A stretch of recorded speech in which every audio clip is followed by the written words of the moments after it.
Welcome to Time Travelling Team, the weekly podcast where we review every story of Doctor Who right from the very beginning. I'm Paddy. And I'm Tricia. This week we join the Doctor, Victoria and Jamie as they face off against the Abominable Snowmen. We'll be discussing the Doctor, the companions, villains, and give our thoughts on the story as a whole. We would also love to hear your thoughts on this story, so in order to join the discussion, you can check us out at Time Team, that's TIMETEAMP, on Facebook, Twitter and Instagram, or you can email us at timetravelingteam@teamproductions.com. Now though, the story recap first and foremost. Episode 1. On a windswept mountain ledge, a man resting in a tent is alerted to the sound of nearby screams from his colleague. He grabs a rifle and heads outside to find his friend, but after locating the source of the screaming, he runs away in terror as somebody grabs his gun and tears it to pieces.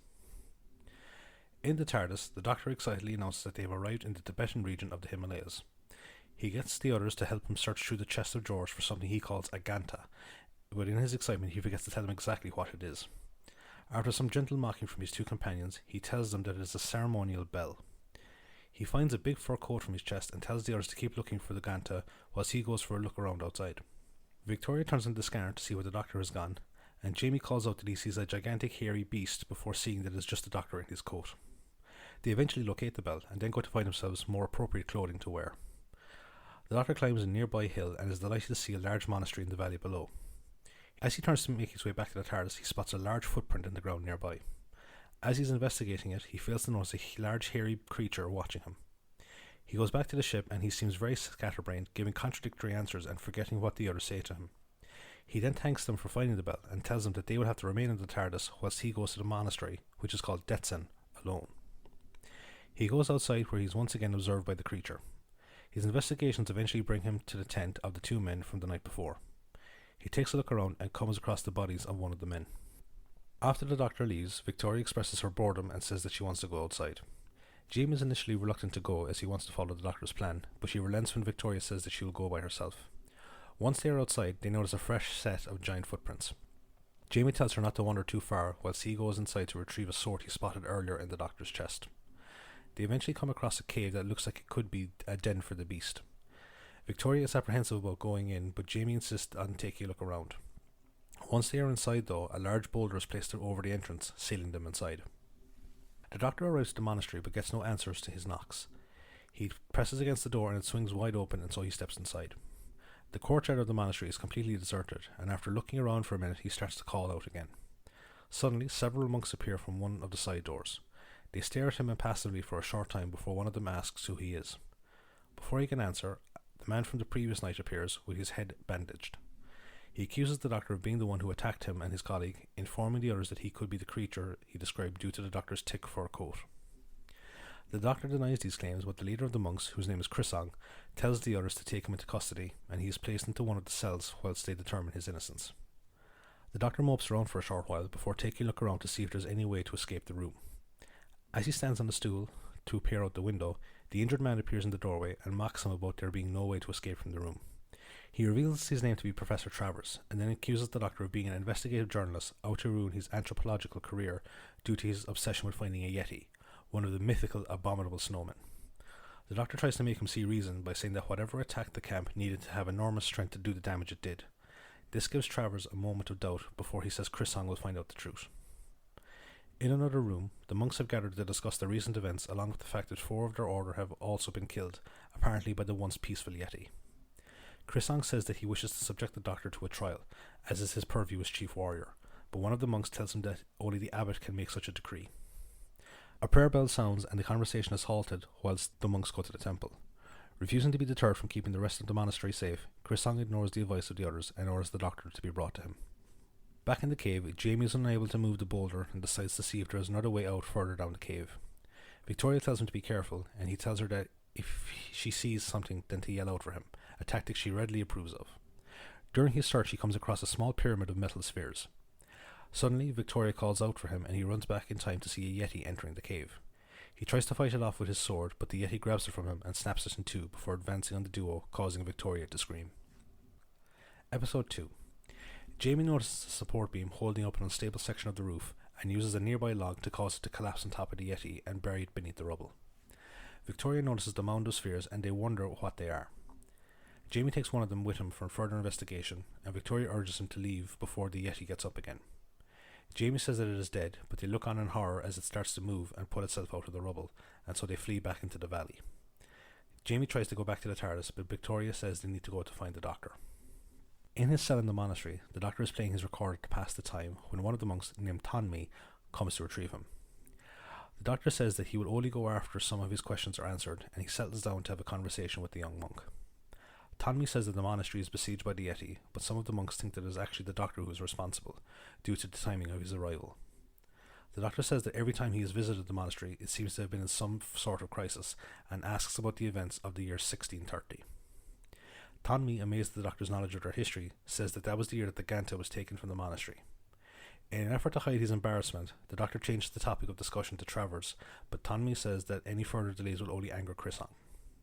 The Doctor points out that Chrisong is not the abbot, and he asks Tonmi for his help to return something to the abbot, but before he can show him the Ganta, Chrisong arrives with the other monks. They take the Doctor away with them, but before he leaves, he signals for Tommy to search the straw beneath his bed. After the others leave, he looks under the bed and is astonished to find the Ganta. Tommy locates the abbot, whose name is Songsen, outside his prayer room and presents the Ganta to him. Suddenly, a spectral voice calls out to ask how he found it. Songsen informs Tonmi that the voice belongs to their master of their order, Padmasambhava. Tonmi tells him about the stranger, and Padmasambhava instantly recognizes the stranger as the Doctor. He then summons them both into the prayer room. In the main hall of the monastery, Chrisong's group is stopped by another monk named Rinchen and his followers. The two leaders debate Chrisong's course of action in not informing Songsen. Travers appears, and the Doctor tries to convince him again to see sense, but Travers says that with the Doctor out of the way, he will be able to find the Yeti unimpeded. He leaves, and then Chrisong outlines his plan to Rinchen. The Doctor will be tied to the main gate as bait for the Yeti. If they leave him be, then he is guilty, and Chrisong can then have him executed. If they attack, then the monastery warriors will rescue him before the Yeti can kill him. The Doctor tries to get them to rethink their plan, but he is left outside whilst the warriors watch from inside. In the valley, Travers encounters Jamie and Victoria, and he informs them that he has seen the Doctor at the monastery, but doesn't let on what is in store for them if they go looking for him. He starts off with the hills, but the duo warn him about the Yeti, and he holds them at gunpoint and insists that they show him how to get to the cave. When they then echo the Doctor's statement about not being a press expedition, Travers starts to rethink his stance on the matter, and Jamie offers to show him the cave, but only after he takes them back to the monastery, a deal that he readily agrees to. In the prayer room, Padmasambhava tells Tonmi that the Doctor is a great friend and instructs him to go tell Chrisong to release him. However, he tells him to say that it was Songsen who gave the order, and that he is not to mention anything about himself or the prayer room. After Tonmi leaves the room, he stops momentarily, as if awakening from a trance. Once he is gone, Padmasambhava's voice changes from its serene tone to a more sinister one, and he informs Songsen that the Doctor must not learn of their great plan. His voice then changes back, and he suggests that the Doctor should be made to leave, under the guise of it being for his own safety. Outside, the Doctor is struggling with his binds when he sees Travers leading Jamie and Victoria towards the monastery. He calls out for them to stay away, but they arrive to try and free him, but they are surrounded by Chrisong and his warriors. Travers tries to intervene to clear up the misunderstanding, but he is ignored. Suddenly, Tonmi arrives and informs Chrisong of his orders and the fact that the Doctor brought back the Ganta. He is released, and when questioned by Chrisong as to why he didn't speak up sooner, the Doctor says that he had already decided on his guilt and would probably not be prepared to hear the story of the Ganta. Once they go back inside, Jamie shows him the sphere and tells him about the cave. Travers and the Doctor are keen to investigate the cave to see if it has anything to do with the sudden change in behaviour of the Yetis. Suddenly, one of the monks calls out for Chrisong, and they all go to the door where they see a group of Yetis prowling around outside the monastery. Travers is in awe of them and is not too keen on the idea of coming to blows with them. The Doctor asks Chrisong to try and capture one of them if they do attack the monastery, and Jamie says that he has a plan that could work. However, the Doctor is not too confident in Jamie's ideas and takes Victoria with him before Jamie has a chance to speak. In his quarters, Songsen is reassuring the other monks that all will be well now that the Ganta has been returned. The Doctor and Victoria arrive and are greeted by the thankful Songsen. Back at the entrance, one of the Yetis approaches, and Jamie's trap is sprung when it steps into a hidden net in the doorway. The monks haul on the net and attempt to beat the Yeti into submission, but end up killing it by accident. Jamie notices that the other Yetis don't seem intent on attacking, and so he instructs the monks to bring the body inside. As they are doing so, they fail to notice another of the metal spheres on the ground nearby, which slowly starts to move away from the monastery. The body is brought to the Doctor, and he reveals it to be some sort of robot. His examination reveals a spherical hollow in the centre of the Yeti, where something appears to be missing. Outside, the sphere starts to emit a beeping sound that is echoed by the one that Jamie brought back, which begins to move from its resting place in the main hall down towards the room with the captured Yeti. Episode 3. The Doctor deduces that the hollow is a housing for the control unit of the Yeti, and he says that he and Jamie should look for it outside. Chris Song refuses to let them go outside as he is reluctant to trust any stranger until the reason for the attacks on the monastery is revealed. He tells Tommy to keep them under guard, and he then leaves. Travers follows after him under the guise of retiring to bed and insists to him that the real Yeti must be hiding for safety up in the hills. He wants to try and go and find them, but Chris Song refuses to let him go. Back in the examination room, Jamie and the Doctor are trying to get Tommy to assist him in recovering this control unit, but he says that he can't go against Chris Song's instructions. Victoria then draws their attention to the fact that the hollow could fit the sphere that Jamie found. The Doctor says that he thought of that, but the sphere seemed to be too light. However, he asks Jamie to hand him the sphere, only to be reminded that he left it in the main hall. Tommy lets them go and search for it, but when they arrive at the courtyard, they fail to see it moving slowly away. Instead, they go to ask the guard about it, but he says that he saw no one take anything from the room. He then informs them that Travers has gone outside after being given permission by Chris Song, and they realise that he tricked the guard and that he could have taken it. James says that he will go and search for Travers' room, whilst the others go to tell Chris Song. As they leave, Victoria comments that the sphere couldn't have moved by itself, just as it makes its way down towards the examination room. In the examination room, Rinchen and another monk are discussing the strange physical nature of the Yeti and how best to contain it. They are about to leave when Song Sen and Chris Song arrive, and Rinchen berates Chris Song for allowing the creature to be brought inside the monastery. Chris Song and Song Sen discuss Chris Song's methods of defending the monastery, saying that it goes against the peaceful ethos of their order. However, Chris Song says that he will be willing to do anything to defend his fellow monks and their home. Song Sen says that he must go and converse with Padma Sambhava and leaves just before the Doctor arrives, who tells Chris Song what Travers has done. Chris Song tells the Doctor to follow him, but it is not for his help, but rather to keep an eye on him. After they leave, Tommy and Victoria spot Song Sen in an alcove communing with Padma Sambhava whilst in a trance. Song Sen then moves away after being summoned to the prayer room. Victoria says that they should follow him, but Tommy angrily tells her that no one is allowed into the prayer room. Victoria manages to give him the slip and follows down after Song Sen. He catches up with her at the prayer room and proceeds to give out to her, but she counters by asking if he is not the slightest bit curious about the forbidden room. He is adamant in his denials, and Victoria agrees to leave, for now. Back at the entrance, Jamie meets Chris Song and the Doctor and tells him that he has found nothing in Travers' room. The two travellers again appeal to him to be left to go outside to search for the control unit. After a few moments of contemplation, Chris Song says that he will go instead and leaves the monastery. Elsewhere, a clawed hand is moving miniature figures of Yetis across a board representing the valley and the monastery, with the beeping sound of the spheres filling the room. Outside the hills, an actual Yeti mimics the movements of its miniature counterpart under the watchful eye of Travers, who is hiding behind a nearby rock. In the prayer room, Song Sen and Padma Sambhava are discussing the Doctor's potential interference, and Padma Sambhava's tone switches to the more hostile one as he says that he will stop him from interfering further. It is then revealed that he is the one using the board as he moves two of the Yeti to the monastery. Their real-life counterparts approach the monastery gate just as Chris Song locates the sphere. He ignores the warnings of the Doctor and the others and attempts to retrieve the sphere. However, the Yeti attack him, wounding him, and take the sphere away. Jamie and the guard help him back inside, whilst the Doctor comments that the Yeti only wanted the sphere. Chris Song tells them about the beeping herd coming from it, and the Doctor realises it is most likely a signal beacon, which he can track using equipment from the TARDIS. Chris Song lets them go, announcing that he trusts them to help the monastery. In the prayer room, Padma Sambhava gives Song Sen a small crystal pyramid to take to the cave in the hills so that it can be used to prepare for the arrival of the Great Intelligence, whereby it will take on physical form. Song Sen then departs for the caves. Victoria and Tommy arrive back at the examination room just as Rinchen arrives to tell him that Chris Song wants him. Tommy asks Rinchen to look after Victoria, and he tells her that her friends are alright, but he doesn't inform her that they have gone back to the TARDIS. Rinchen and another monk then leave to attend their duties and suggest that she go after Tommy. However, she instead makes her way towards the prayer room. Rinchen catches her and brings her back to Chris Song and Tommy. Tommy then takes her to one of the rooms and tells her that they won't lock her in if she follows the rules and stays away from the prayer room.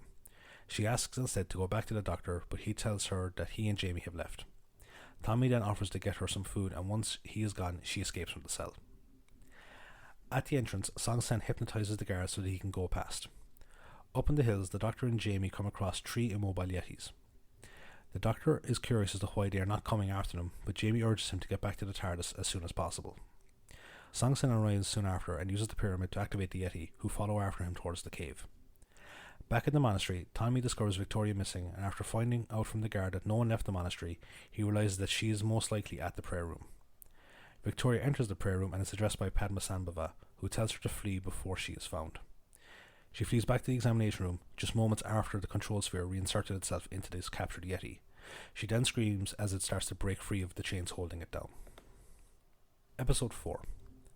Tanmi arrives and holds off the Yeti, allowing Victoria to escape and run for help. The creature manages to toss him aside and head towards the courtyard. Tanmi recovers and follows after it. Meanwhile, Victoria encounters one of the monks and he takes her to Krisang. Suddenly the Yeti appears and Krisang leads his warriors to try and stop it from escaping, but it easily batters them aside and goes out of the door that Victoria and Tanmi opened in order to save the monks. Up in the hills, the Doctor and Jamie have paused as the Doctor notices how quiet it is. This fact makes Jamie uncomfortable and he urges that they should get back to the TARDIS. As they approach it, they see that it is guarded by a Yeti. Jamie wonders why it doesn't seem to be doing anything, and the Doctor points out that it is a machine that requires orders and that he intends to find out who is giving the orders. He suddenly stands up and throws a rock at it, much to Jamie's alarm. However, it doesn't react, thereby proving the Doctor's theory that it is most likely switched off. They then approach the TARDIS and the Doctor then starts to tinker with the Yeti, removing its control sphere. He then goes inside the ship.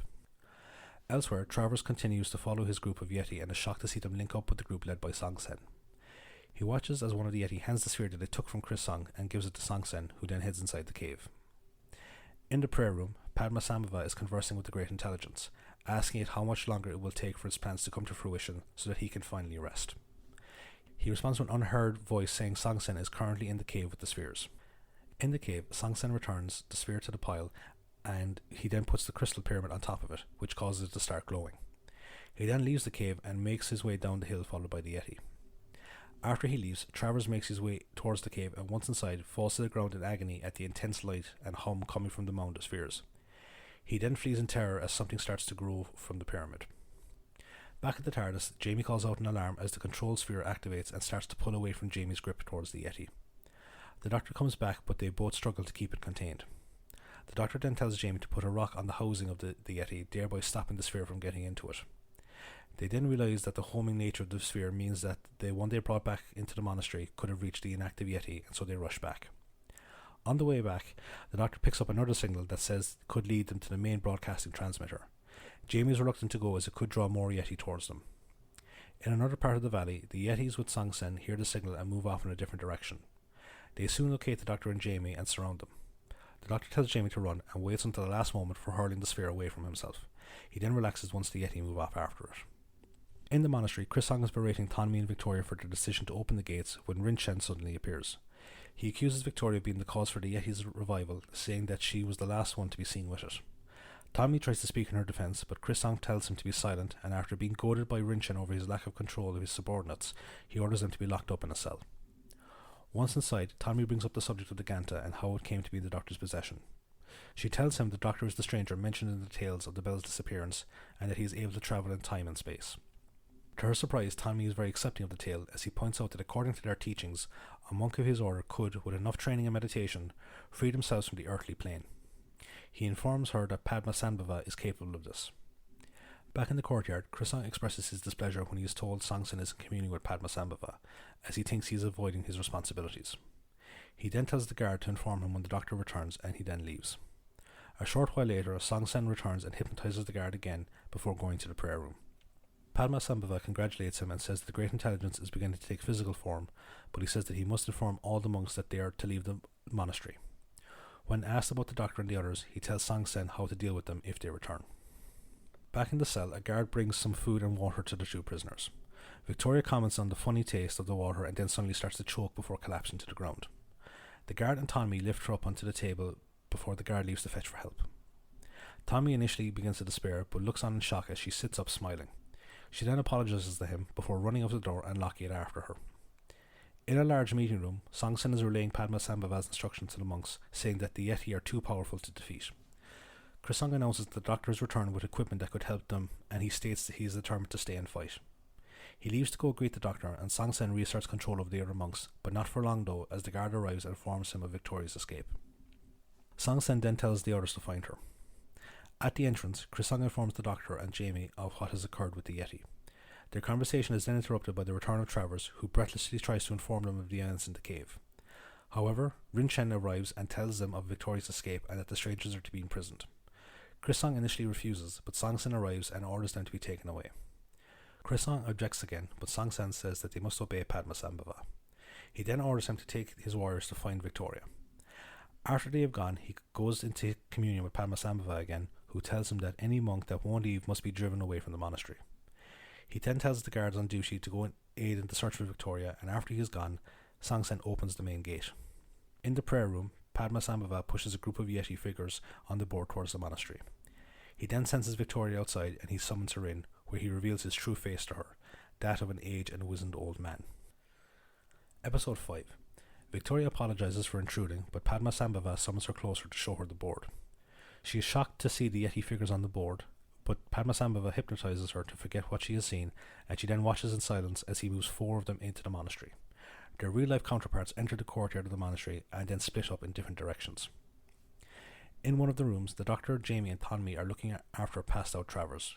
He comes to, and the doctor reassures him that he is safe. He tells them about the light and the sound that he saw, but he can't remember that it was in the cave. However, he can't seem to recall the pyramid, but he says that he felt an overwhelmingly evil presence. He then passes out, and the others start to discuss what the evil could potentially be.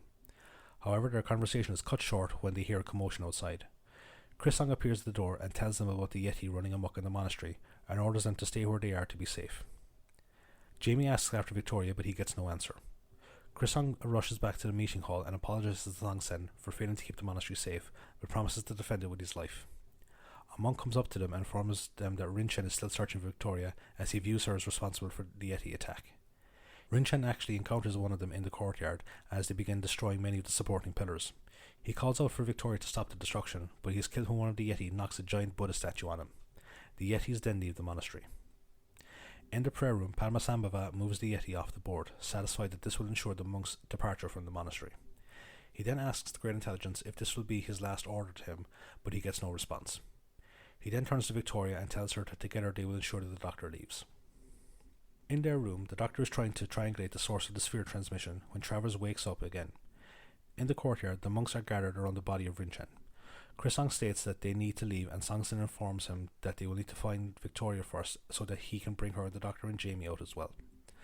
Suddenly, Victoria appears carrying the Ganta, and all the monks bow down as Padmasambhava starts to speak through her. He tells them that Victoria and the others are innocent and that they should all leave the monastery for good, whilst he stays behind to cover their retreat. Song Sen then leads them away to pray one last time. After they leave, Chris Song tries to talk to Victoria, but she doesn't respond. The others arrive, but she only addresses the doctor and begs him to take her away to safety. When she keeps repeating herself, Chris Song tells them about Padmasambhava speaking through her. The doctor is astonished to hear that Padmasambhava remembers him after nearly 300 years. Chris Song and Tommy go to join the other monks in prayer, and after they have gone, the doctor, mindful that his voice triggers Victoria's message, whispers to Jamie that he is going to seek out Padmasambhava. In the prayer room, Padmasambhava begs the Great Intelligence to let him go, and then voices his concern that he could have brought about the end of the world by helping free it. His commune is cut short by the arrival of the doctor. He tells the doctor that he encountered the Great Intelligence whilst travelling through the astral plane, where it latched onto him and has been manipulating him ever since. The doctor promises to help, but before any of his questions can be answered, the old monk passes out after his heart stops. The doctor leaves dejectedly, but moments after he leaves, Padmasambhava's eyes open with a menacing glare. In the courtyard, Jamie is trying to get Victoria out of her trance, but to no avail. The doctor arrives and says that he has found out a bit about what he wanted, but Jamie's main concern is for Victoria. The doctor agrees, and he goes to her to try and break the hypnosis by telling her that she is safe inside the TARDIS. He then hypnotizes her himself and puts her into a deep sleep.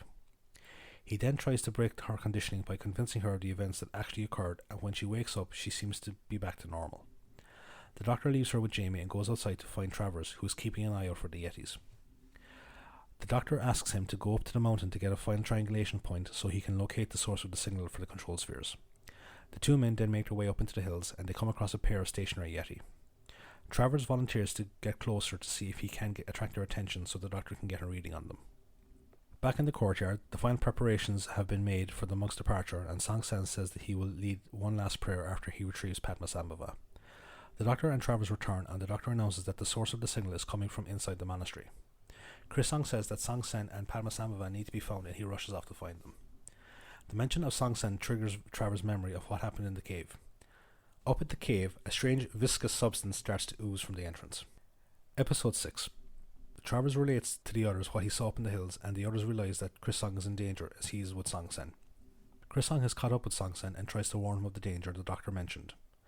Suddenly, Padmasambhava speaks out and hypnotizes Song Sen, giving him a secret instruction before summoning Chris Song into the prayer room.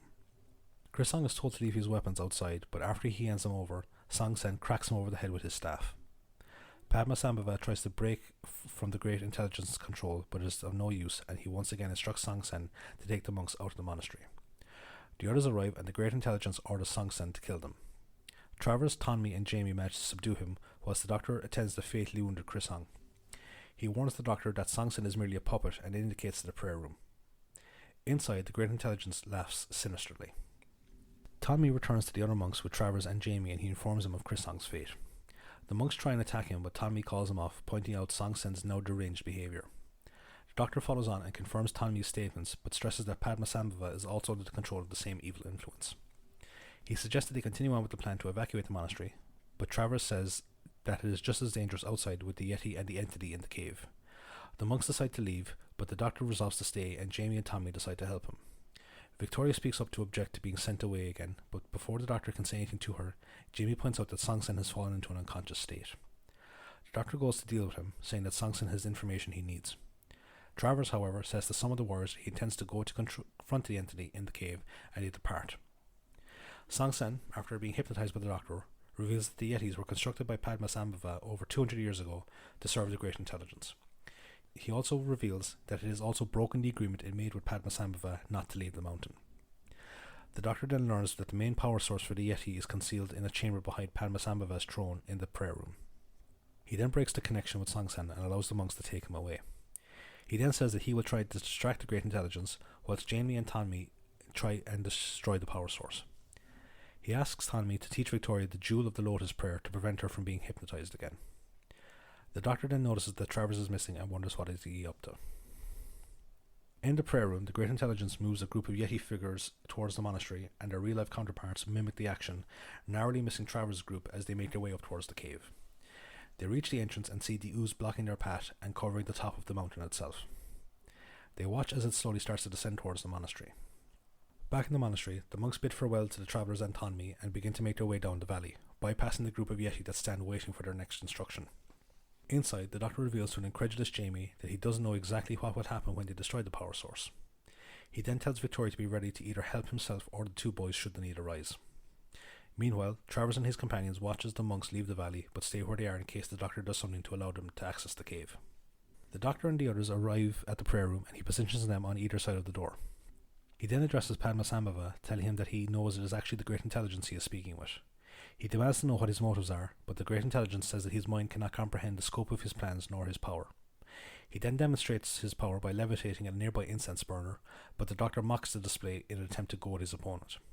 His ploy succeeds and the doors open, but close behind him moments after he enters. Suddenly, he starts to scream in agony, and the two boys try and rush in, but Victoria stops them, citing the doctor's earlier instructions not to intervene before the time is right. Inside, the doctor slowly gets to his feet as Padmasambhava moves towards him. A sudden breeze then moves the drapes behind the throne to reveal the entrance to the control room. The doctor then engages in a mental battle of wills with the Great Intelligence and manages to hold him at bay, allowing the others to rush in. Jamie and Tonmi enter the control room and start to smash all the various pieces of equipment inside, whilst Victoria remains outside to aid the doctor. This proves to be a wise move when the doctor begins to lose his control over his opponent, allowing him to move some of the Yeti figures into the monastery. Victoria dashes forward to try and knock over the pieces, but the Great Intelligence tries to hypnotize her again. The doctor leads her in the Jewel of the Lotus chant, but it is of no use. The doctor calls out a warning to Jamie that the Yetis are still coming towards them despite all the machinery that they have destroyed. Jamie then realizes that he still has a control sphere and he smashes it, which results in the chest units of the Yetis in the monastery exploding. The Great Intelligence says it is a minor setback, but suddenly Travers appears and shoots at him. However, he easily stops the bullet and taunts Travers by saying that he should have remembered his power from the cave. The doctor remembers the pyramid in the cave and calls out to Jamie, who says that there is an identical one in the room.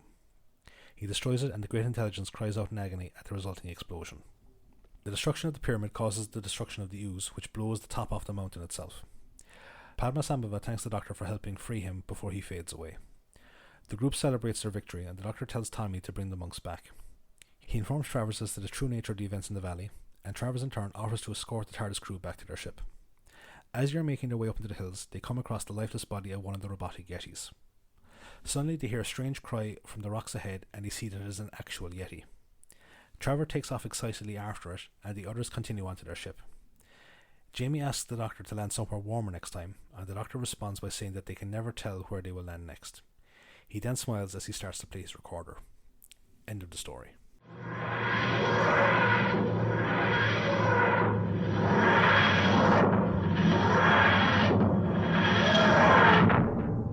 So, now that has the story recapped, we're going to go over to the trivia spot to see what Tricia has in store for us. So, over to you, Trish. Thank you very much. So the air date for the Abominable Snowmen was the 30th of September to the 4th of November 1967. We have two writers for this story, Mervyn Haseman and Henry Lincoln. This is the first of 3 stories written by this duo. All of their stories were done together. And we'll see their work again in The Web of Fear and The Dominators.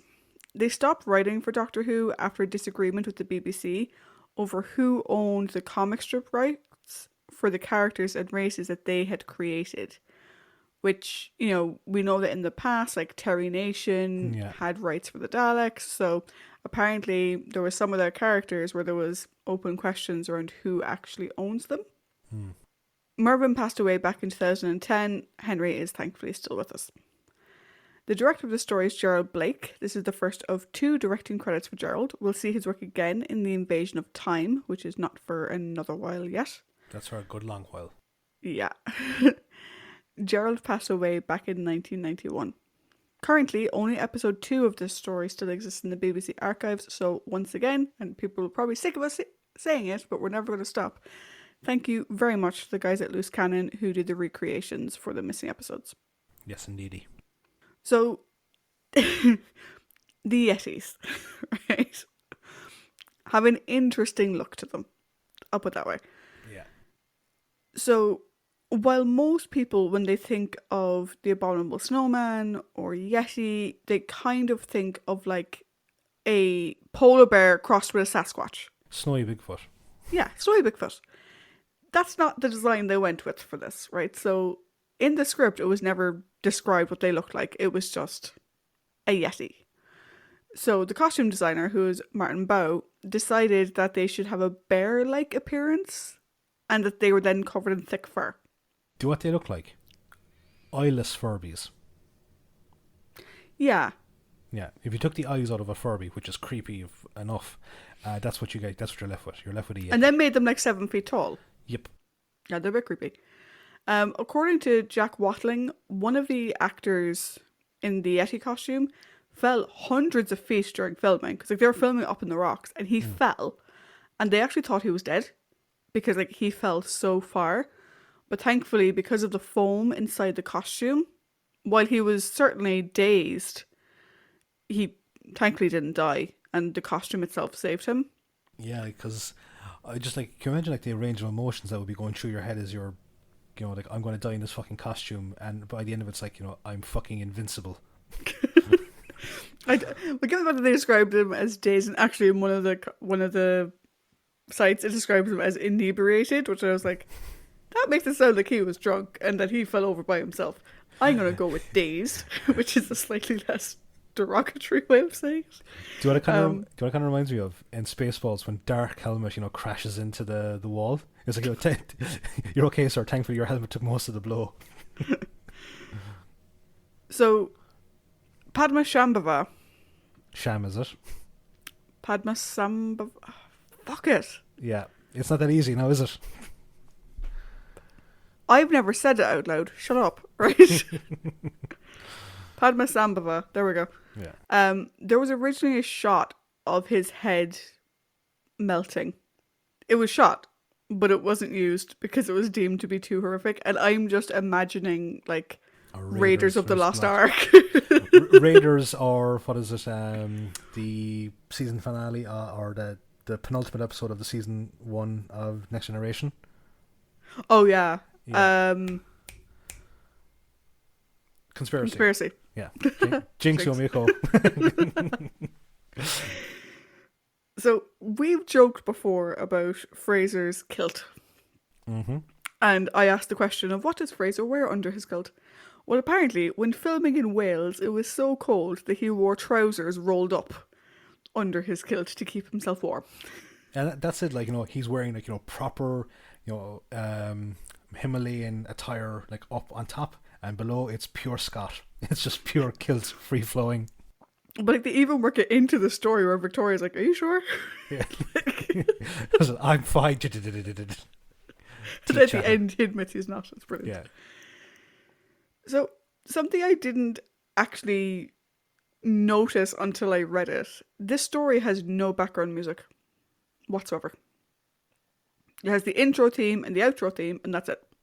And like I think I was in episode 5 before I realized this, and it was, when you think about it, you go back and you're like, that's actually really effective, because everything then starts as a pure shock, other than that time where someone just sits on a piano and just goes da-da. What's I mean? Yeah, but I think it really works with the atmosphere of the setting as well, because like the only music as such is the chanting of the monks. Yeah. No, I think it works really well. Or the even like, yeah, like you got the beeping from the spheres. Like the only kind of audible stuff is completely environmental or story based. Yeah. So Deborah Watling has named this as her favourite story, possibly in part due to the fact that her dad is in it. So she got to work with him. So that leads us on to our cast. So as Professor Edward Travers, we have Jack Watling, father of Deborah Watling. This is the first of 2 Doctor Who TV appearances for Jack. We'll see him again in The Web of Fear. He also appeared in the Doctor Who spin-off TV movie Downtime, which we'll discuss at some point many, many years in the future when we eventually get to its place chronologically. Mm-hmm. Like I said, Deborah Watling's father, and as I mentioned, I think in her first story, she found it hilariously funny acting with him. Yeah. And particularly like his facial hair and stuff. She just thought it was the funniest thing in the world. Outside of his Who credits, his acting credits also include The Winslow Boy, The Adventures of Robin Hood, A Night to Remember, The Invisible Man TV series, Before You Ask, Anna Karenina, Fortunes of War, Jeeves and Wooster, and Heartbeat. Jack passed away back in 2001. Chris Ong is played by Norman Jones. This is the first of 3 Doctor Who acting credits for Norman. We'll see him again in The Silurians and The Mask of Mandragora. And I'll be honest, I've watched The Mask of Mandragora a few times. Like, throughout this entire story, I'm like, yes, Hieronymus. Yes, yeah, Hieronymus. Yeah. Like that's all I could think of was just Hieronymus. Like, I don't trust you at all, just purely because of that other story. His non-Who acting credits include All Our Saturdays, South Riding, North and South, Z-Cars, and You Only Live Twice. Norman passed away in 2013. Fon Me is played by David Spencer. This is the only Doctor Who acting credit for David. His other acting credits include A Farewell to Arms, Paul of Tarsus, The Earth Dies Screaming, Z-Cars Again, and Compact. He also passed away in 2013.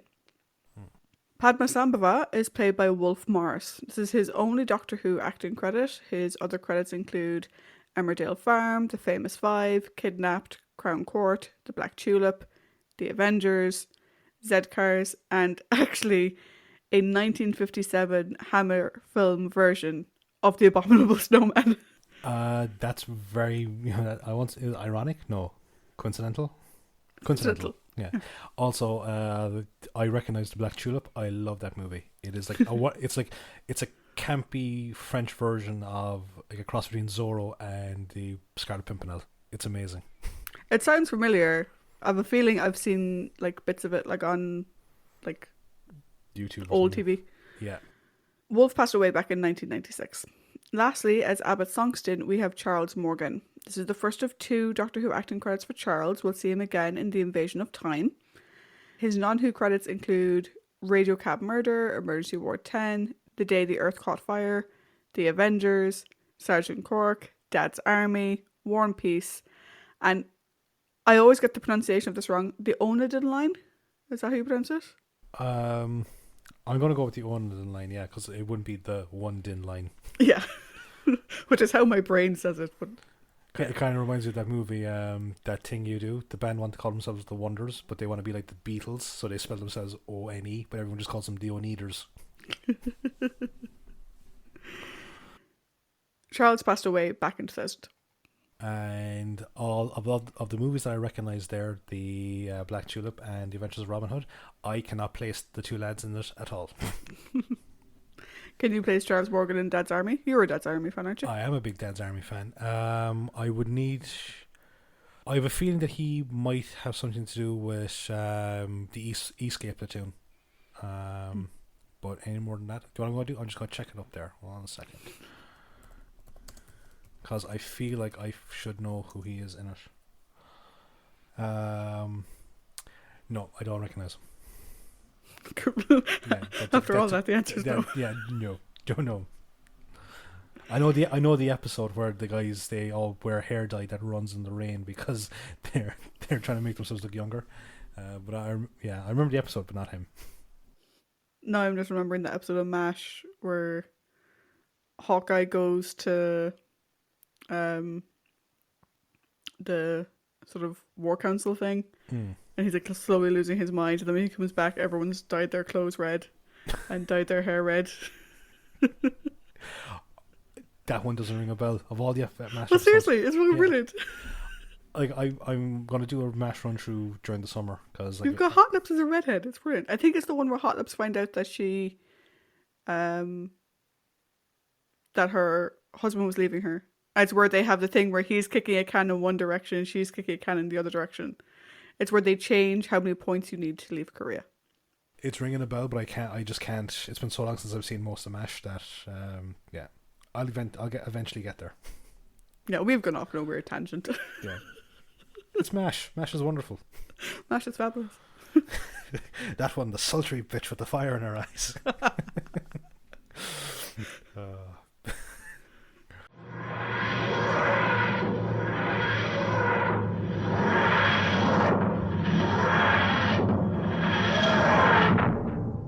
So thank you very much for another wonderful trivia, a tangential trivia spot.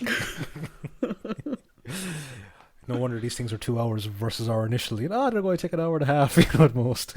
But now I feel bad because I kind of want to go back now and redo all the other episodes where we were deliberately cutting ourselves short. Since now we apparently don't give a shit. Do like a director's cut shot, what is it, like everything up as far as like the Daleks master plan, just complete director's cut the whole way through. Which means we don't get to talk about Ian and Barbara again. We can redo the whole thing. It was great. How about we get through the Snyder cut of the time traveling team? I think if we did that, like, a lot of our listeners would possibly kill us because it's just a case of like, I want to get to John Pertwee, I'm pretty sure Paul would kill us, seeing so we would stop Trout and go all the way back to Hardman. Possibly, yeah. So discussion. Yes, that was the main point. Yes, I would say the normal part of the show, which is we now will discuss the Doctor, the companions, both regular and story based. Then we will have our villain discussion before going into the overall. Our villain? What the fuck is a villain? Our villain. Our the villain discussion. The villains of the film.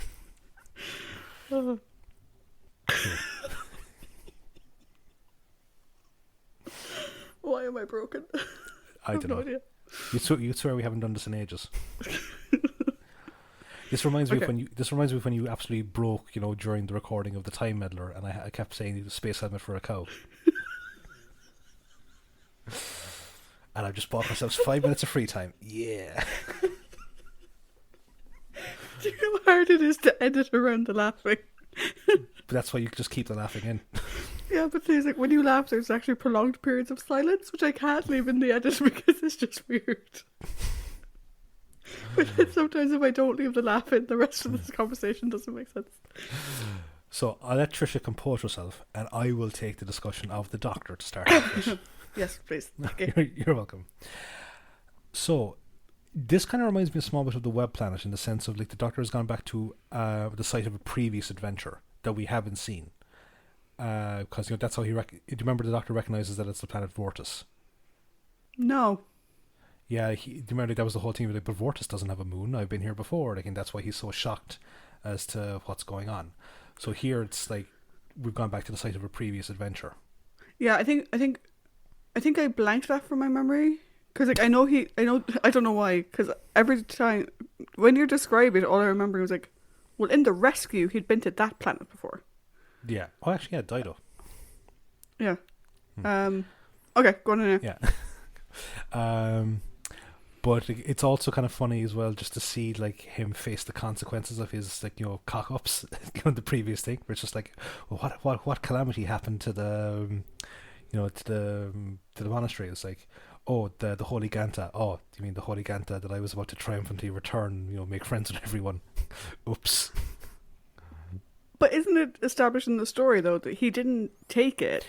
Padmasambhava gave it to him to safeguard it because there were troubles when he was there before. Well, see, that's the thing. Again, it's super kind of, I won't say shady. It's not really fleshed out as to why exactly it was given to him.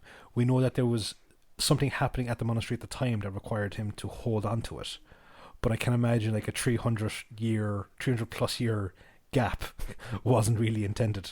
Oh no, I imagine he was meant to go back with it sooner, but I don't think Yeah. his initial taking of it was in any way bad. But it's the, I didn't really mean to do it. Well, you still did it. I know, but I didn't mean to, which is the thing. But it was really kind of cool to, again, go back to, like, the Doctor's mental capacity or his mental abilities. And, like, again, I hate the fact that this story is missing, or at least episode 6 is missing, because I would have loved to have seen Patrick Troughton act out, like, the mental toll, because we, again, going back, we saw William Hartnell do it when in the battle of with Wotan over the phone, and like we know that Patrick Troughton is a fantastic facial actor. I would have loved to have seen that, and even if we do get an animated version of it, it still won't do it the full justice that scene should be given. I really enjoyed his interactions with Victoria, which is the sort of like the, I've just inherited a teenage daughter. Like I've just adopted a teenage daughter. That's just like, you can't tell me what to do. I refuse to be put by the wayside. And he's just like, okay, fair enough. I really enjoyed his relationship with Victoria in this one, even though yes, like he is kind of trying to cart her off to the side for her own protection. He ends up relying on her as sort of an ace in the hole. At the end of the story. But no, I think another solid performance here from Troughton. I think especially it's like with Chris-Song, that he never treats Chris-Song as an adversary, just a misguided, potential ally. Like that, because we've seen him kind of rail against people in the past that do end up being, on the side of the angels. Here it's a case of, look, you're just misunderstanding. If you give me a chance to explain things, then it's, we'll all be on the same boat, How about you? What did you think? So I agree that it was a very good Troughton performance. Mm-hmm. There was a lot of variety. There was a lot of fear and not as much anger, but dedication and perseverance. A lot of that. What we like to see from Troughton is obviously his range, because he's such a great, like I say, he's a great facial actor, and he can do a range of emotions that we didn't see with Bill and stuff like that. As per usual, I have a note for the Doctor. Mm-hmm. Doctor, I know you want to keep people safe, Yeah. right? But wandering off by yourself and leaving your companions to their own devices has never, ever worked. Ever. In the history of ever. In all of your times travelling, this has never worked out well. Particularly when you don't tell them where you're going, or why, or give them any reason why they can't go with you. Never works. Stop doing it. And I'm kind of saying that to the Doctor of now, because that never stops. Yeah. They never learn that lesson. No, they really don't. There was actually two things in this that bothered me. There was one thing I loved, which I'll cover first, and there was two things that bothered me. The thing that I loved was we finally get to see this Doctor using his hypnotism. Yeah. I mentioned it before. I really didn't like in the Macro Terror how he could have very easily brought Ben out of it. Yeah. And he chose not to. Mm-hmm. And he put Ben through all that trauma, and it really bothered me at the time. And I'm glad to see here that he is willing to do that. Mm-hmm. And, you know, it kind of leads me around to the two things I don't like. So the first thing that I didn't particularly care for was the way he spoke about Jamie's ideas. I was like, Jamie has an idea. It'd be prudent for us to leave. It's like, he's not some imbecile. Why you say that to Victoria, who barely knows him? Yeah, I just think Mind you. that is a bit harsh, all right. It was harsh, and it came from nowhere. There has never been any suggestion that Jamie's ideas are bad. If anything, he's very insightful. Mm. And his idea worked. So screw you. Actually, just thinking about there, could this potentially be a case? Because we discussed it with the moon base. Could this be a case of, again, the writers that are brought on not fully knowing the character interactions or how the characters operate? Possibly, because my second thing that I didn't like was also a character interaction. Mm. So you said that you liked the relationship that the Doctor had with Victoria in this. I didn't. It may have been intended to come across as protectiveness, but it comes off as patronizing and more than a little bit sexist. Like, she was his ace in the hole at the end. Not because he wanted her to be, but because of who she is in herself. You know, he wanted her to leave. And when she was like, I refuse to leave. And then she's like, what am I going to do? She's like, oh, well, one of us will need your help. You know, and like the way he treats her in this, it comes across as very patronizing and more than a little bit sexist, which I was quite surprised about because that's not who the Doctor is. And I wonder if that's just the way... I think it's very hard to write a protective older gentleman to younger woman relationship without it coming across as patronizing and sexist.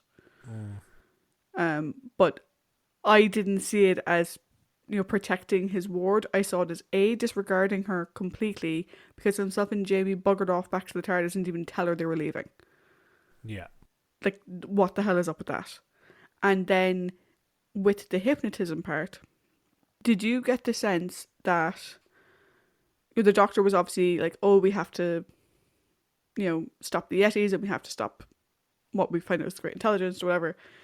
Did you get the sense that it was Jamie who was like, we have to fix Victoria first? Yeah, no, I got that sense, all right, where it was just like, because it's going to be something that's very clear, kind of, you know, but as like we had with, you know, Ben was about, what about Polly?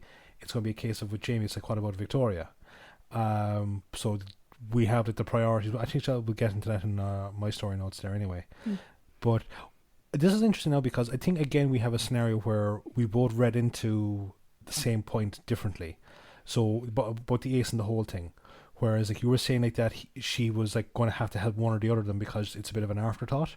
Whereas I was kind of, the fact that he got Tonmi to teach her that chant that would protect against possession again, that it was like, we need her to plug a hole. That would, so that's the way I read it.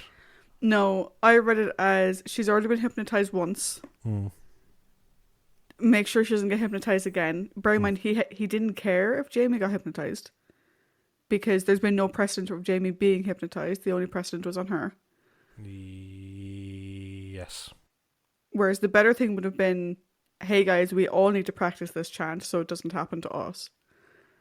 And also, to be honest, until it came up in the episode, I was kind of half expecting that chant to never come back up and to find out it was just the Doctor making something up to keep her distracted. Do you know, that it wasn't actually a real chant. It was just something that he had Tonmi make up to keep her involved. It just, I don't know, it just came across wrong to me that, like, he's protective of her and she's his ward, and I get that. But the way they wrote it, and again, maybe it's because we only had audio and a handful of stills, and maybe the physical presence would have changed it a bit. To me, it just came off as patronizing and a bit sexist. And it, unfortunately, it reminded me of when Ben and Polly left. And his comment to Polly. Yeah. You know, oh, Ben, you go off and be an admiral, and Polly, you can take care of Ben. And it's like, I don't know, I don't want it to be, but I think it's just, I think it's men writing lines that they don't realise comes across as patronising. But this is actually kind of interesting now, because like we spent the better part of, we spent like 29 stories, or the majority of 29 stories, arguing that William Hartnell's actions were not as sexist as they're perceived to be by modern audiences. But we're after bringing up something there, like two things now in terms of like, with two different companions, whereby Patrick Troughton, like at least in, to certain, I suppose to certain interpretations, is coming across as way more sexist than William Hartnell ever was. Yeah, and that surprises me, to be honest. Yeah, because you hear a lot about how Patrick Troughton is the doctor that kind of sets the tone for like the more modern, like especially because like we talk about Matt Smith, one of the most popular doctors of the current of the revived era. He took inspiration a lot from Patrick Troughton, so it's like this aspect of it, whether it's not overly discussed or it's not properly, or not, I'd say, more deeply looked into. And I'm curious now to see how things are going to turn out in our discussions as we go on down the line, especially with Victoria as the companion. Yeah, and like, I don't like looking into what people think of a particular doctor too much early on. Mm-hmm. We obviously discussed how the first Doctor is portrayed in Twice Upon a Time. Yeah. And how we both agree that was an absolute disgrace. Yeah. But I did see a comment on, I think it was on YouTube. I think it was that video you sent me on YouTube of that guy explaining with clips how the presentation was wrong. But I saw a comment being like, if they wanted to show in Twice Upon a Time how the Doctor used to be sexist, they should have used Patrick Troughton. And I was like, what? And this was after the Polly thing. I was like, okay, like I got defensive over that line to Polly, but it was one line. And then we had this episode last night, and I was like, oh, please tell me that this is just, men not knowing how to write lines that don't come across as patronizing. Like, I really hope it's completely unintentional and that it's 100% meant to be protective. So, right, I'm going back through my initial run through, 10 years ago of like these stories. And what I was kind of surprised with stuff on the rewatch, one thing that I'm kind of waiting for is that Victoria is she's the stereotypical viewpoint of a female companion, which is, Pearls of Polly screaming damsel in distress. Now, watching Tomb of the Cybermen last week, and here there's there's like resolve, and there's grit, and there's determination, and there's like kind of self-care type thing. But I've gone a small bit further on, and like I'm not going to get into it, like, but it's starting to come across the case of, is there a sort of a thing of where like the Dr. Oli really kind of is patronizing towards females that he doesn't view as being like on a good level of intelligence or a good level of whatever the case may be? Because Zoe, that comes in a while, is like a genius, and I can't off the top of my head think of any negative interactions that he might have had or negative connotations that her character had in the stories. Yeah, because I didn't get that impression when I watched the War Games all those years ago, because you and I would have discussed it if I had. Yeah. But to your point there, I would argue that Doc Bill had the perfect example of that with Katerina, where Katerina thought he was a god. Yeah. And while he was very protective of her, he didn't demean her.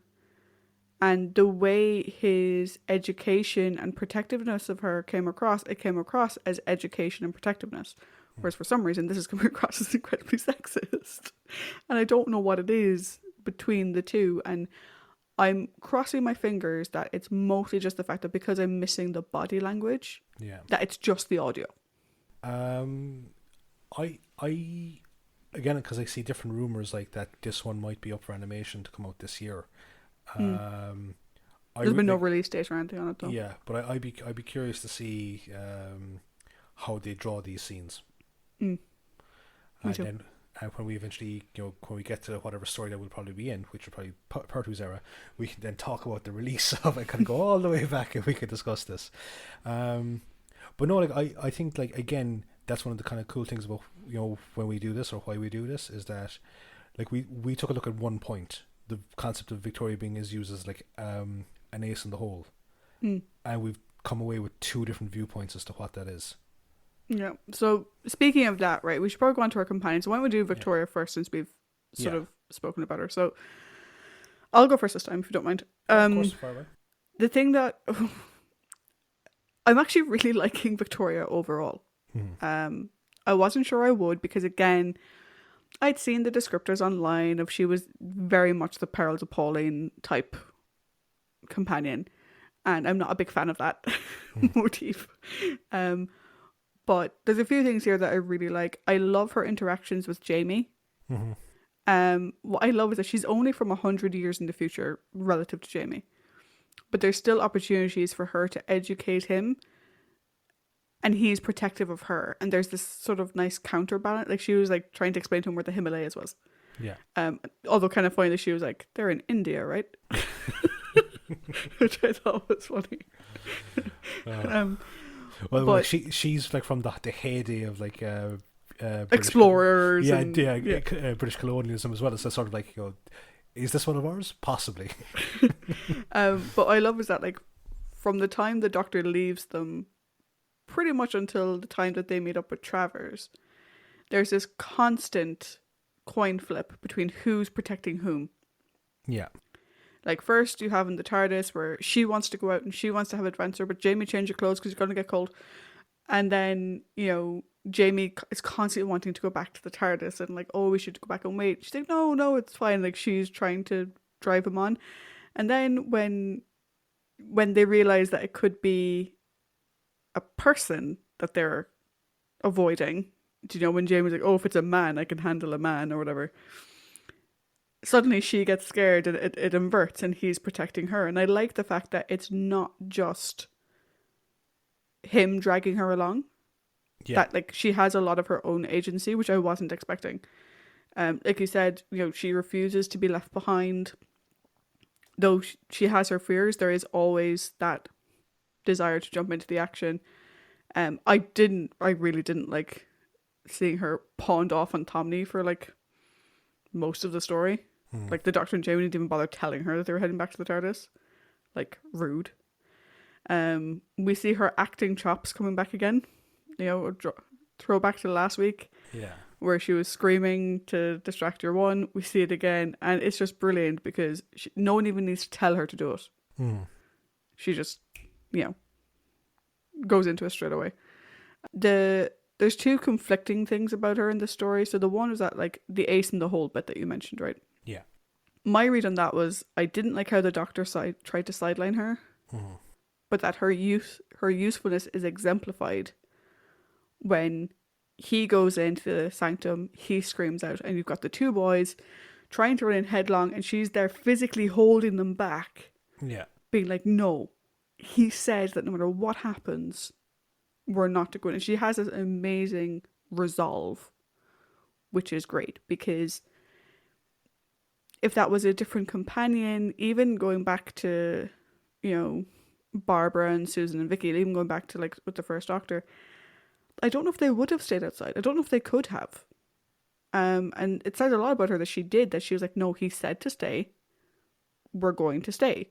And, like, there was no question of, well, again, we're missing the visuals, but there was no question of it. There was no hesitation on her part.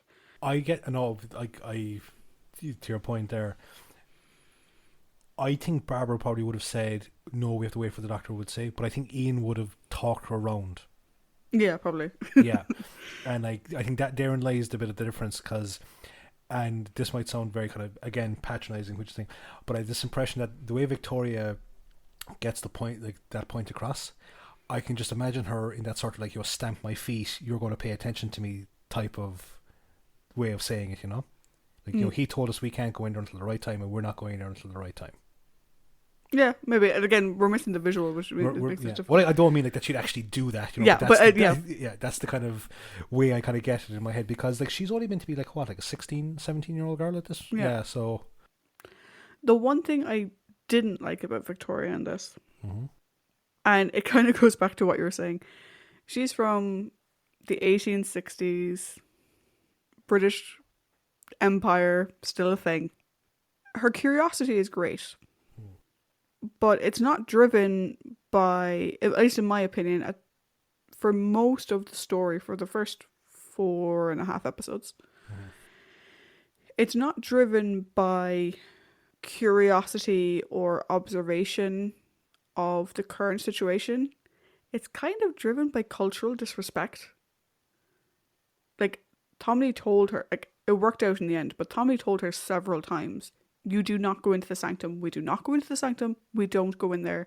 It's against our beliefs to go in there.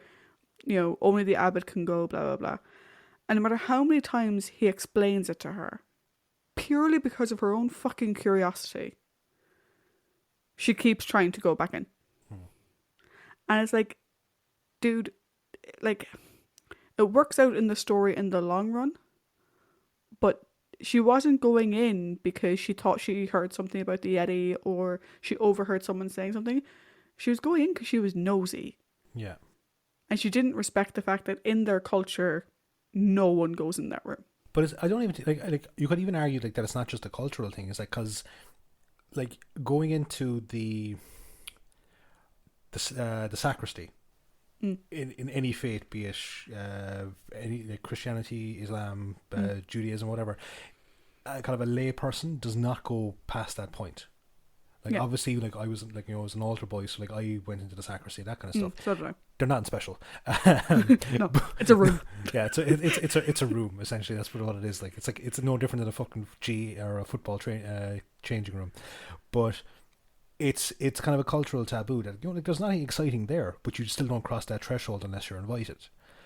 But here, yeah, you can kind of get the thing. I was like going, oh, like I could see where the potential viewing of cultural disrespect would come from, because again, the fact she's like, but why don't you go in there? It's like, because he just fucking doesn't. Yeah. Just accept it and move on.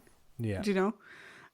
Which was kind of the one downer for me on Victorian. Everything else I thought she did was great.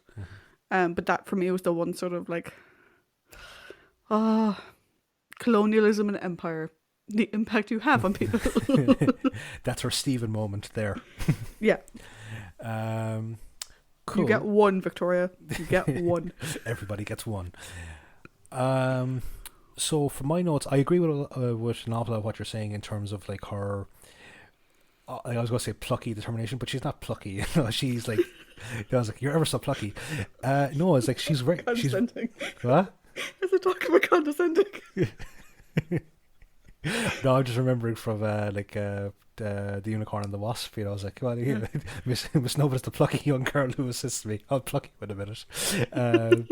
No, like she's very crafty in the sense of like like again like pretending to choke, and then was like Tonmi is like despondent, and she just kind of sits up with that shit-eating grin, and she's like, okay, like I'm sorry to do this, and then just dashes out the door. No, like she is very crafty, and she, because of this now, it is a case of Victoria. It's like, fool me once, shame on you. Fool me, 7 or 8 more times, shame on me. She's definitely reliable, and she's definitely like, again, at the end when she dives for that board to stop Padmasambhava from like moving the things. Again, like you just see like this guy is capable of like stopping the Doctor in terms of battle of wills. He's obviously more than he appears to be, yet you still take that risk to dive in to try and save things when no one is around to protect you, because the Doctor is incapacitated because he's using all that. The 2 boys are in the room, they won't reach you in time. So like I think that's like, to dive into that is very commendable,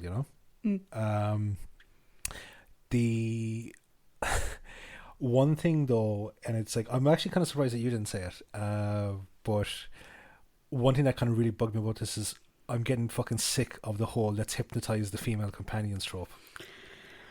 I'm saving it I'm saving it because there's a character that will eventually come along. Yeah. Where you need a fucking running tally. Now, I don't know if Victoria's going to reach... I'll just say no. I don't know if Victoria's going to reach Sarah Jane fucking levels. No. I don't know if anyone reaches Sarah Jane. I don't think she will, because again, like, I'm a small bit further on, and no, there's stuff coming up that we're going to get into nice fucking talks about. I won't say debates because we'll probably agree with each other on them, but there's going to be stuff coming up. I know it's just like, while it's there's no malicious intent behind this hypnotizing other than for her to forget what she saw and to get the doctor out of the monastery, because I think that's Padmasambhava trying to hypnotize her as opposed to the Great Intelligence doing it. But the concept of just hypnotizing the female companions to get it as a story plot, I'm getting a bit fucking tired of it. The other reason why I didn't mention it is because we've had 3 hypnotizing stories. We've had War Machines, Yes. Macra, and this. Yeah. And one of those was Ben, Yeah. who, last time I checked, does not identify as female. No, but but no, did we have something? No, there was the web planet, but that wasn't hypnotizing Barbara. That was taking control of her arm, which was different. Doesn't Vicky get hypnotized as well in the web planet? Actually hypnotized? Maybe, yeah. Maybe she does. Anyway, so the reason why I'm not getting pissed off with it yet, and there will come a point when I will, by the way, because there's only so much, is so far hypnotism has been integral to the story. And it's not just a weakening of the character. So in the web planet, it was the Animus controlling everything. And it wasn't just the companions. It was also the Zarbi, and it was everyone else. In War Machines, it was how Votan was controlling everybody. It wasn't just targeted at the companion. Same in Macra, it's how the Macra were controlling everybody. And same here. Yes, we see Victoria getting hypnotized, but clearly mental manipulation is used on a lot of characters in this story. I think that's probably why it doesn't bother me as much. Yeah, I don't know what it is about it that's just fucking pissing me off, but it's just like, I think, like, when you consider the fact that, like, from the War Machines to now, I mean, if I pull up our episode list and nearly fucking blind myself with the white screen. So the War Machines was story 27, and we're now on story 38. So in 11 stories, we've had 3 that focused on hypnotism. That's a bit much. Do you know? I know, like, that. Like, look, there's a lot of stuff in Doctor Who that reoccurs because it's just the way that the stories were written. But I don't know what it is. This just bothered me. Yeah. Well, that's okay too. Do you know what I mean? If it bothers you, it bothers you. Do you know what I mean? So will we move on to the other of the other side of the British invasion? Yeah. So Jamie, he's afraid of no man or beast. No. Wait. He is afraid of beasties. He actually says it himself. You know, a man I'm not afraid of. Like, so you're afraid of animals, Jamie? Jamie, are you afraid of animals? Is that what you're telling us? Or giant fur coats? Or giant fur coats. Again, I love the back and forth between him and Victoria. I just said that there a while ago. He has, like, a really keen mind. Do you know? His idea with the net was great. Do you know? I don't know when. I mean, this story is set relatively contemporary times, right? So 1935 or 1937, I think. Yeah, so you still have a guy from the 1760s teaching people how to catch something in a net. Which is just great. I do like the fact that I commented on it earlier when we were talking about the Doctor, that Jamie clearly takes his role as protector of Victoria quite seriously. And when he needs to step up, he does. Yeah. In a big way. I like the fact that, like, you know, there's the back and forth between them. Like, he doesn't do it all the time, but like he clearly wants to take care of her. I sort of get the sense that like he's relishing in being the big brother role, whereas with Ben and Polly, he was the little brother, and now he's the big brother. Hmm. But what I really liked was the fact that like she is the first priority Yeah. to him because she is their friend and they are responsible for her. And it doesn't matter what else is going on, you fix her first. Hmm. And I like that. I like the fact that like he was, at least in my view of it, he was the one who sort of said that to the doctor, and the doctor was like, "Of course, no, of course, of course." And like it sort of, you sort of realize that the doctor said "of course," but that it didn't actually click in his brain It didn't register. Yeah. until Jamie actually said it, which I loved. For me, I think it was a solid Jamie performance. There was nothing massively outstanding beyond those bits. Like all of those are things that we've kind of seen Jamie do before. So there's nothing outstanding, but I think it was a really solid performance with some solid interactions for him. Although just on the thing there of like, you know, of course. Oh wait, no, of course. That does seem to be kind of another hallmark of the Doctor through Bill and Pat, which is like that sort of like lost in his own thoughts, and then it's like, oh, of course, dear boy, of course, you know, just kind of coming back into the now after something is suggested. But I think this is probably like the most, or one of the things of most recent memory where there's a companion's well-being at stake. Yeah. As opposed to like, oh well, we need to get here before, you know, sundown. Oh, of course. Oh yes, of course. Yeah, that type of thing. You know. Yeah. No, I love that we get to see again, because you asked back in the Evil of the Daleks, will we get to see this whole thing of Jamie being like cunning and being like a very tactical person? Would that play true? And it's like, absolutely, it does here. Now, I did kind of have to laugh that the plan was, okay, first of all, throw a net over the thing and then beat it with sticks. But it's a plan nonetheless. And it worked. It worked. The point is it worked. It worked. In Jamie's defense, he was maybe hoping they had something more than just sticks. Yeah. Like, he came out of the TARDIS with a scimitar. Do you know what I mean? Yeah. He was maybe hoping they had something a bit more, like, you know, pointy or effective than sticks. But the sticks worked. Look, yes, they have a warrior, like some of the monks are warriors to defend the monastery, but they're not exactly fucking Shaolin monks, like, you know. Well, how's he meant to know? Yeah, they're not kick flipping this thing into submission. But no, like there is like that sort of shades of Ben with the what about Victoria type thing. But I wouldn't even say it's shades of Ben. I think it's shades of nearly everyone but Stephen. Because obviously Ian was so protective of Barbara. Yeah. Like, would go off on entire adventures by himself. Mm-hmm. Purely because he had to get to Barbara. And I think while it can come across as companion in peril, I think for the most part, it's written really well with Jamie and Ben and Ian that it's not that they think they can't take care of themselves, but it's like, you don't know what situation they're in. Do you know what I mean? That it's not. It doesn't come across bad. No, I completely agree with you. But it's the whole thing of like that's again, it's a very common line is like, oh, but what about, like, that's their first concern is like, you know, where are the guys? We need to make sure that they're safe before we can go on to anything else. So like, it's not a sort of like, you know, oh, I've got the hots for this person, we need to, you know, look after them first. It's the, well, no, they're part of this group, we need to find them first of all. But no, I agree with you like that. There's nothing new here, but it's it's a really solid performance. I would even say that maybe he's a small bit in the background here, but again, that's just because of the huge supporting cast. With the supporting cast in this is massive. Yeah, like, you know, with like the various monks and with Travers and so on, like that. While he's still there, there's less exposure for him to kind of have something new to his repertoire. Yeah, no, I'd agree. And we've said before, they don't always have to bring something new to the table. Oh yeah, no. But when they don't, it's nice if the performance is solid, and that's what we get here from Jamie. A nice, solid performance. And Fraser, in fairness, Fraser's been fairly solid the whole time.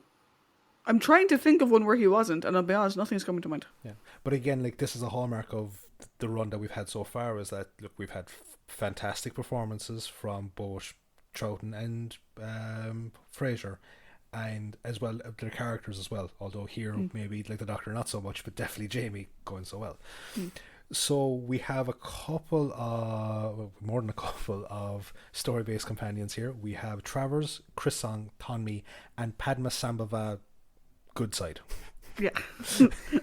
So and Padmasambhava himself, not yeah. the other part. So I think maybe we should start off with the probably maybe Padmasambhava. Yeah.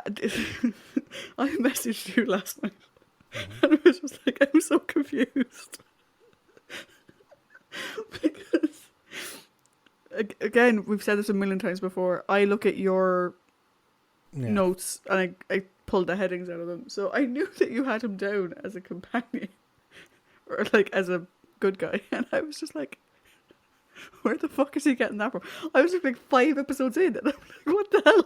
Oh, like, I was so confused. But I feel really sorry for him in this because of the fact that he's achieved the highest honor that anyone of his order can obtain, which is the ability to leave one's body and go into the astral plane. And this is his reward. He gets latched onto by like the most like just like a parasitic fucking entity. And like what I really like about him is that you can actually tell that he is trying as best as he can to manipulate events in terms of in favor of, like, he's the one that tries to get, you know, the monks out of there via peaceful means. He's the one that tries to, you know, again hypnotizes Victoria to try and convince the Doctor to leave. He's does his best to try and stop any malicious intent towards the others, you know. And it's when he dies, like there's like this huge sense of relief that he can now be at peace. Yeah, I did feel terrible when, you know, when the Doctor speaks with him and he explains to the Doctor what happened. And then, as far as we, the audience, are concerned, the Doctor's concerned, then he dies. He told the Doctor everything, and then he died. And then the Doctor leaves the room, and you realise that the intelligence has just taken him over, like, completely, and was, like, playing possum. And you're like, oh, just leave the man alone. Like, isn't it enough yet? The one thing I will say is I do owe you a great deal of thanks because you warned me about the voice. I don't know if we've discussed it in much detail in previous episodes. I have a thing with certain voices that they're creepy and they just like crawl up my spine. And his voice was very similar to the uber creepy voice from the Tau Connection. And your warning me helped offset it considerably. There were still 1 or 2 moments, particularly like words like how and you, like O sounds for some reason, were very similar to that other thing that you say that gives me the creeps, which also has an O in it. Just to give people like a context, like the voice is like it's echoing but it's haunting in its slow pace, and like everything is kind of drawn out, and it's like because again Padmasambhava is an old man, there is that very kind of ghostly spectral quality to it as well. Yeah, I will say, for people wondering why I keep talking around the voice that creeps me out totally, I'm going to turn down the volume on my headset. Paddy can do the voice, then give me the thumbs up to turn my volume back up again. I'm not going to do that to you. I'm not going to do that. Are you sure? I'm positive. Okay. Listen to the Tau Connection in the Sarah Jane Smith series. Because you will have to listen back to this in the edit. Oh shit, yeah. No, good point. And look at you, always looking out for me. Yeah. In a non-patronising sort of way. Plus, as well, I just realised that I'm apparently owed a kick in the bollocks because of an adventure in space and time. And true. Yeah, so I'm not adding to that tally. Yeah, no, that's true. That's cool. True. But yeah, no, poor Padmasambhava. I want to see the previous story. I want to see, like, you know, whether it was, like how far after the events back in 1630 the Great Intelligence came onto the fore, and I actually want to see those interactions because like you constantly see like a lot of stuff in terms of like where someone that, you know, attends like this amazing, they go beyond the veil of normality and they're just, you know, latched onto it, they're suckered in by a malevolent presence. It sort of, it reminds me in a sense of, I'm going to get the name of this wrong. Is it Jerusalem syndrome? That I don't know. So it's this thing where people go on. I think it's called Jerusalem syndrome, where people go on pilgrimage to Jerusalem, Hmm.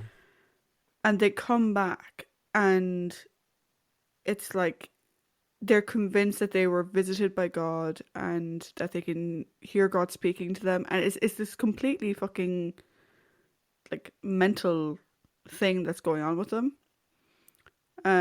But there's actually a thing called, I think it's called the Jerusalem syndrome, which is about that. It's about like you achieve this, amazing, you know, th- this amazing opportunity, um, and yet you almost lose yourself because of it. Yeah, Jerusalem syndrome is a group of mental phenomena involving the presence of religiously themed obsessive ideas, delusions, or other psychosis like experiences that are triggered by a visit to the city of Jerusalem. Hmm. So it kind of reminds me of that in a way, but in a sort of science fiction way of Although, looking at like, it. I never actually, like, with the exception of maybe the massacre. This is probably the most religious induced, or I won't say induced, but integral Mm, story, because again we've got the the fact that it's his meditation because of his order's teachings that get him into this scenario in the first place. We have we talked about the taboo of going behind the veiled curtain, essentially, of into the inner sanctum. I think it's kind of cool. mm, It's interesting what like religion plays into sci-fi. yeah. So next we have Tanmi. Yeah, so I think to discuss Tommy, we need to mention Krishong Yes. first. Okay. Yeah. So Krishong is not one for meditation and contemplation. He's clearly at the end of his fucking rope. Hmm.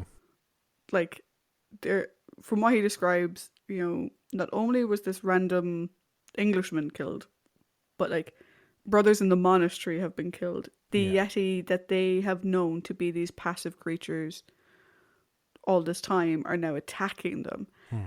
And, you know, Travers comes in and gives him someone to blame, and he's like, "Oh, thank God!" he just comes across as someone at the end of his tether who's just like, "I can't protect them," and like he's not a villain. He's just doing his damnedest to protect the people that's his job to protect. But again, like he falls into that category of people that are set up to potentially be a villain, but Mm. by episode 2, 3, you realize that he's not the case. Do you know who he reminds me of? And again, harkening back to the massacre, Gaston. Yeah. Yeah, and but here I think he's a bit more. Like obviously, there's much more, impact by the Doctor Mm. in this particular story.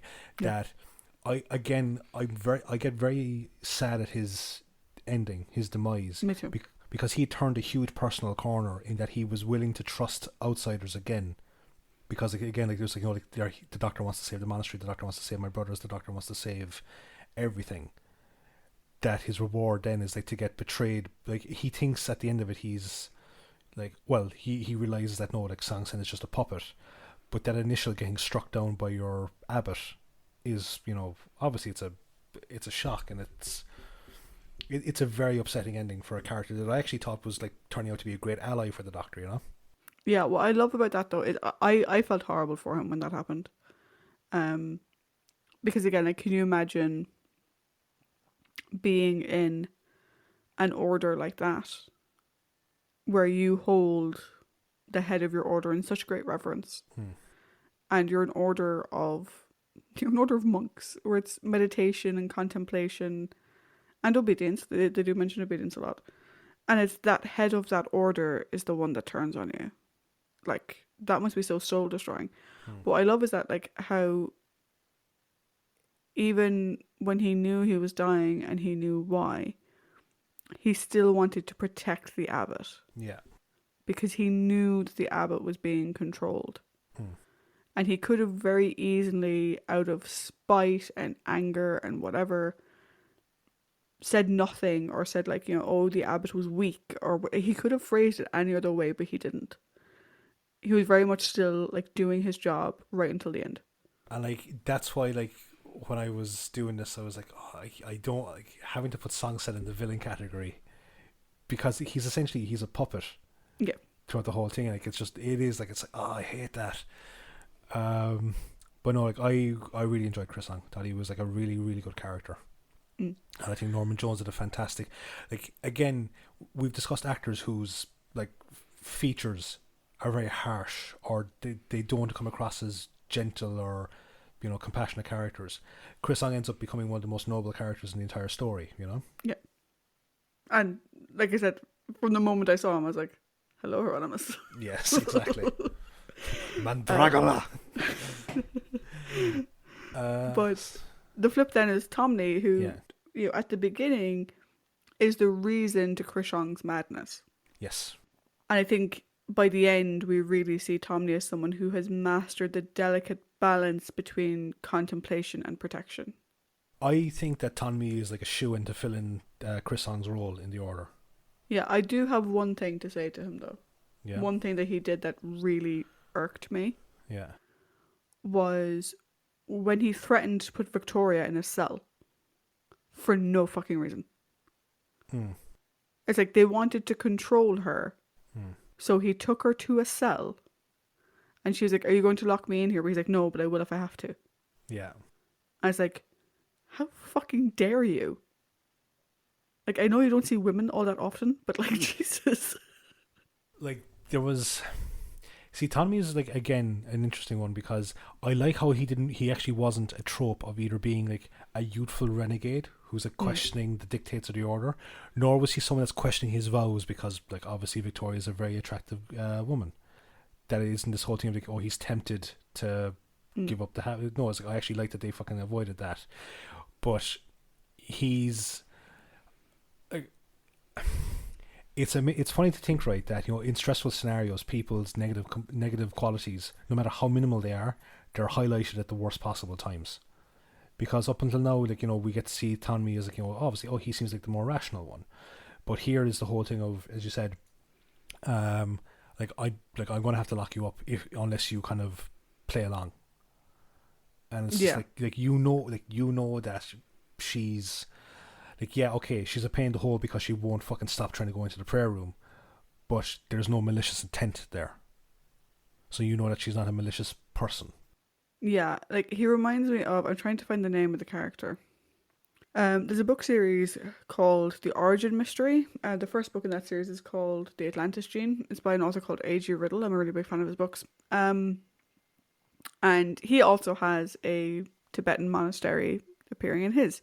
And in his story, he has a 16-year-old monk. He's the youngest monk. He's the only young monk that they've taken in. He learns English. He learns all of these things from outside the monastery. But like throughout 3 books and this like huge science fiction space adventure, where it goes through like wormhole portals and it's a big thing. At the end, he is still that monk and he still believes those things and he's still true to those things. I think Tomney reminds me a lot of him. Cool. You keep mentioning those books. I must read them. You really must. They're really good. There are 2 that I maybe wouldn't recommend reading at the moment, which is Pandemic and Genome, which focus on a global pandemic, and they're a bit depressing to listen to right now. Like they released the TV miniseries of Stephen King's The Stand during the fucking pandemic. I think the whole thing of playing it safe with regards to media, no, forget it. So the last companion that we have is Travers. Yeah, Travers, who plays a very long, like prolonged use of the pronoun game. You're here to take them away from me. You're here to see them first. What is them? Like, their conversation goes on for like 5 minutes, and like by the end of it, the doctor's like, "What the fuck are you talking about? Who's they? What the hell is an aluminum falcon?"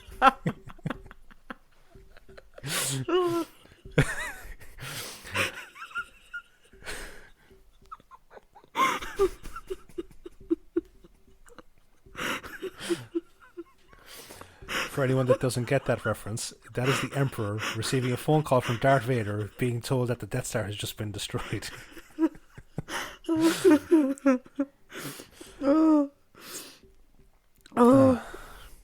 Megatron robot chicken. Again, when you get your composure. Travers is like, all I could think of was like he's like Shrek, you know, like onions or ogres are like onions. They have layers, and I think he's like there's more and more layers peeled back off Travers as the story goes on. Because first of all, you think like that he's like this fucking mad scientist that will just end up, you know, botching the whole thing, and then by halfway through, you realize that like, okay, he's not out there for personal glory. He's out there to find the Yeti, to see, because his whole thing was like, you know, but what about the actual Yeti? Like, he even says that, like, you know, they're in danger. And you know, I got the impression that it wasn't for like, oh, my name will be in the papers. It's like that, no, these wonderful creatures, they need to be saved. Yeah, like my first note on him was that he's very defensive of his work and willing to throw anyone under the bus for it. I think at the end of the story, that's still technically true. Like, he does eventually come around, and he obviously, like, he helps our heroes a great deal, and like, he's in many ways like one of the main story-based companions. Yeah. But it is still about his research. Do you know? And like his decision to go off up to the mountain to try and destroy his lying and going out of the monastery in the first place. And then his decision to go out afterwards. It's like, it's partially to help the situation, but also because he wants to find out if he was right.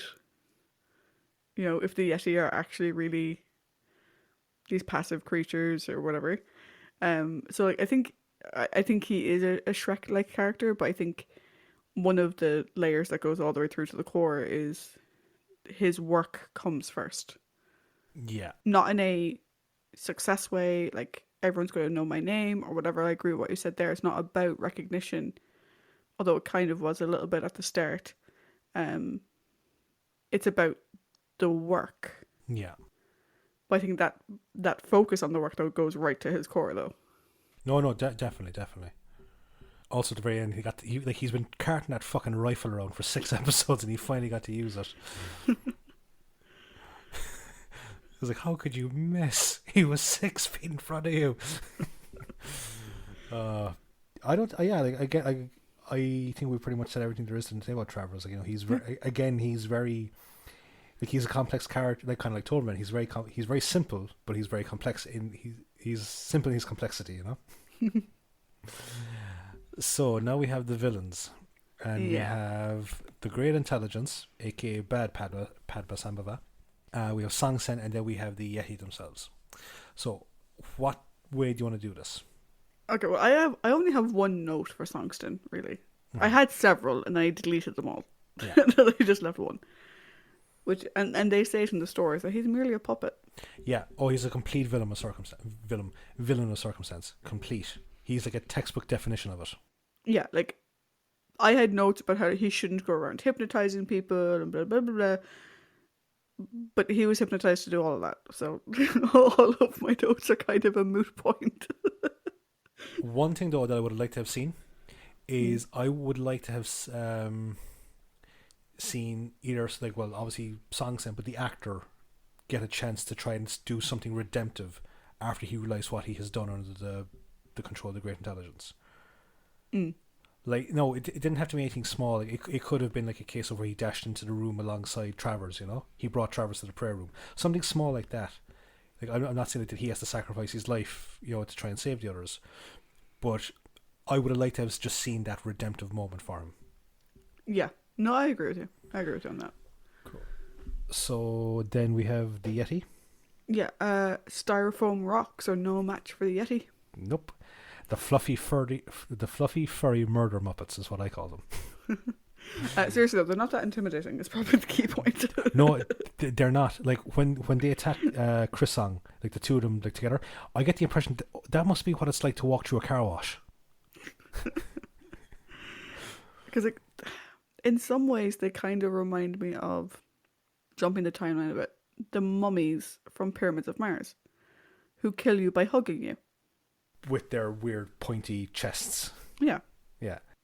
Whereas, like, I get they're meant to be intimidating, and the slow-moving creature that's always behind you, no matter how fast you run, it's always right there behind you type thing is obviously very scary. But like, they weren't that scary to look at, and a lot of this could be because we only had one episode where we actually see it move properly. Yeah, and that's usually them up in the hills. Like we don't actually Yeah. get to see a chance of. Like we don't get to see what the courtyard attack looks like. Yeah, and that may have changed it if we had. But I think the whole idea of them being intimidating is actually completely undermined at the end of episode 6 when we see the actual Yeti. Yeah. It's like bounding around on all fours, and you're like, it's just a giant puppy. Okay. Here's your problem. Someone switched this thing from good to evil. That was actually funny. Like I would love to have seen like Travelers, like like just like skipping off into the distance, gun raised. I'm your friend, because again he still carries that fucking gun with him at the end. Although in fairness, I mean, he's going around the Himalayas. You don't know what the fuck's going on about shit like. True. You know, weird Highlanders. Mm. You know, Yeah. a man dressed in a Yeti coat. Angry Sherpas. Angry Sherpas. You know, what are you gonna do? Yeah. But yeah, they were interesting in the sense of I liked the idea of the miniatures control the big ones. Yeah. And that they only do something when they're receiving a direct order. Otherwise, they just stand there. I got a sense of Jumanji as well, Yeah. just from the miniatures on the board. Like I appreciate what they were kind of going for, Yeah. but just the design, like again, like you just like giant. I was going to say giant furries. You Giant kind furries. of you'd expect them to look a bit like Chewbacca, Yes. and they look like a giant Furby. So now we have the Great Intelligence.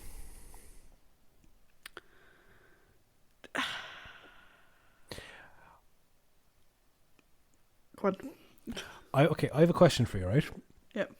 So we know that the Great Intelligence has kind of two components to it. It has a psychic component, but it also has like a substantial component, which is that ooze. Is that meant to be part of the Great Intelligence? That's the physical form of the Great Intelligence. Do you know that from future knowledge, or was that presented to you in the episode? No, that's presented in the episode. Okay. They say about it taking physical form. Okay, cool, that's Yeah. fine. Because, yeah, go on. Finish your question. So with that in mind, okay, that we know that it has like a physical form, which is like kind of a viscous substance. Do you think the Great Intelligence is just a member of the same race as the Animus with delusions of grandeur? Possibly, because here was my question. Had the Great Intelligence succeeded, what would that ooze have done? I have like imagined like it would try and take over the world and just become like sort of like Ego from Guardians of the Galaxy. Yeah, or maybe when we were talking about the Animus, we talked about, what was it? From Skin of Evil. Oh, the weird puddle of oil. Yeah, I've forgotten its name. Yeah. So I wonder if it was like that, Hmm. you know, that it would become like that. I was also thinking like the River of Evil from Ghostbusters 2. Yeah. Vigo the Carpathian. Yeah, because like what I love is the fact that like the intelligence was woven into the story. The fact that like it was used in this monastery for hundreds of years with nobody knowing. That's really interesting. And the fact that they clearly had to wait until the technology got to a point that Padmasambhava could build the Yeti and could build the mechanisms and could build the control room. That I find really interesting. The problem is I don't actually know what the real threat was other than ooze. Yeah, like see, because the overall plan is never explained, we're left with just here's the scenario. Here's what the scenario is. We know that the Animus wanted to take over the planet and become the planet essentially, because it was spreading its influence throughout the entirety of it. Whereas here, it's like because we're focused in the one area and it's but see, I think what we have here is that the overall plan is not diminished, but is impacted because of he's using Padmasambhava as a host, and Padmasambhava is fighting back. Yeah, we were missing the monologue. Yeah. We were missing the villain monologue where he could twirl outlines his entire plan. where he could twirl his big oozy mustache. Yeah. I kind of like the Animus. I love the concept of this villain Like, and it has a substance, but that substance, while may not appear as threatening, it can be all encompassing, and therefore you get swamped by it. But its real threat lies in its actual spectralness. And I would have, like, again, we're only dealing with like the host of Padmasambhava. We're not dealing with like whereas like again, that amazing scene with William Hartnell trapped in the tentacles. I really wish that this story survived, because I wanted to see that battle of wills, and I wanted to see, the acting done by the person that plays Padmasambhava. To switch from good to great intelligence. Yeah, because none of his stuff is actually on screen, which is sad. Like, everyone else has something on screen, but he doesn't. No. And again, I would love to see the before story of like, how did it present itself to Padmasambhava? Like, did it just latch onto him and start taking over? Or was that sort of kind of like the Hobbit, where like, like the necromancer, and it turns out to actually be Sauron, For some reason, when the doctor was talking to Padmasambhava, I was like, oh, you went to the astral plane. I was just sort of imagining in the 90s X-Men cartoon. Oh, the Shadow King. Yeah. Yeah. Yeah, no, like, that's how I can't believe I didn't. I've had the Shadow King in my head for at least half of this podcast, and I can't believe I didn't say it before now. Because that would have been pretty cool.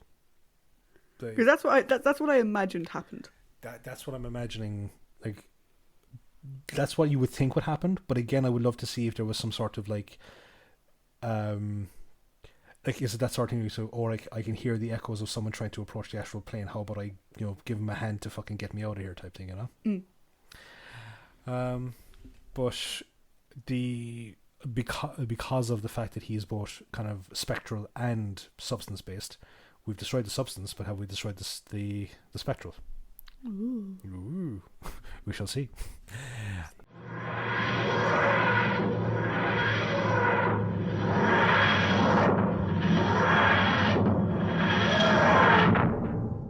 So we have done summary, trivia spot, character discussion. Now we're on to our overall. So in this section, we give our thoughts on the story as a whole and give our score out of 5.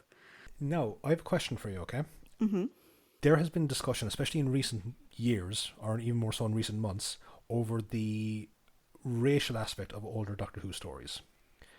So here we have a story that's based in Tibet with a entirely Caucasian cast, some of whom are definitely kind of more made up to look more Oriental. Like, obviously Norman Jones and the guy that plays Tonmi, they just have these sort of Oriental style mustaches, which look really bad. Yeah, they do. They like, Tonmi doesn't have one, doesn't he?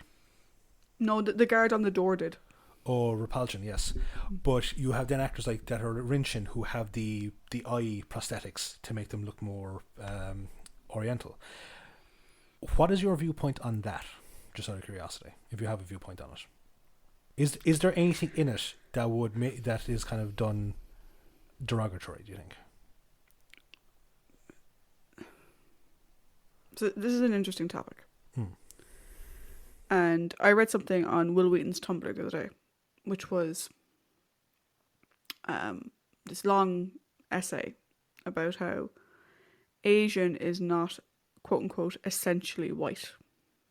I basically went into the racism faced by Asian cultures and how other people of colour don't recognise Asian cultures as being people of colour. They're treated as essentially white. That they don't have the same prejudices against them, apparently, because they're essentially white. They don't belong in the same conversations as, Black people or Indian people because they're essentially white. And it got me thinking on this very topic. And with anything like this, or even with the Song of the South, right? Yeah. I remember watching that as a kid. I don't know if we had it on video or what, but I remember watching that as a kid. And I think for me, it all goes back to intent. Mm-hmm. Was the intention to represent this culture in a negative light, in a derogatory way? And in this instance, I think the answer to that is no. Is it sad that they didn't have anyone more ethnically appropriate to play the role. Yeah. And that's something that in modern life we're looking to address more and more in TV and film. But Yeah. the story was made like 55 years ago. Yeah. Like, and as we've discussed, like especially back in the Crusade, there was never a whole lot of opportunities for actors of colour to be given substantial parts. yeah, and it's like, can we condemn them for it? In my opinion, no. And I'm saying this as a white person, right? So, Yeah. you know, speaking from quote unquote a position of privilege, right? But then again, I'm also speaking as an Irish person. Yeah. No blacks, no Irish need apply, right? Yeah. So, in my perspective, it all goes back to intention. Yeah. And there is a big difference between 65 years ago, where things were culturally accepted, and now, where we have drawn the line in the sand and said no. Yeah. And to measure things from nearly 60 years ago by a yardstick that we still can't measure against today, I think is a bit fucking rich. Yeah. Personally speaking. But I also think there's a huge world of difference between this and the Fu Manchu Hammer horror movie serials of the same time. Or even like between this and, was it Breakfast at Tiffany's? Oh, yeah. Like, intent matters. Portrayal matters. Like, in this, in the Crusades, you know, never are we laughing at these people. Never, in these stories in particular, never are like they treated as inferior or whatever. They're treated as potentially unknown or new or other, which isn't great either. But the intention is never to deride, or that at the end of the story, we're not meant to see them as lesser than, in my opinion. And if there ever is a story where that is the way it comes across, then that becomes a lot different. Like, we had the conversation with the Celestial Toymaker, right? The whole time I heard the Celestial Toymaker, I thought it was because of space. Yeah. It's not until I read articles online condemning the character and the way the character was portrayed and the fact that in the sort of Asian get-up. Yeah. And I'm like, you're trying to measure a show from 60 years ago against a yardstick we still don't meet today. I think probably the most overt, and before we've kind of gone off now a small bit, but I think it's kind of good to raise these topics because they make for interesting discussion points. I think probably the one story that's probably the most guilty of this is probably The Smugglers with the character of Jamaica. Yeah, like he was probably the most stereotypical fucking, Yeah. you know, and there's a little bit of that in this as well, and I'll get to it in a bit, but not anywhere near as much. But then, if you put that on the flip side, 10th Planet, where one of the pilots, you know, on this space mission, you know, an astronaut going into space, was played by a black actor. Yeah. So, you know, it's... Oh no, but what I'm saying is like that in every other instance, especially like with the ones which are based in like historical context, there's always been like the positive sides of these societies. Like we talked about the Crusades, like we saw Saladin and like how Richard viewed him as a noble person, despite the fact that everyone else viewed him as a savage. Yeah. And he treated his prisoners nobly, but you know, whatever.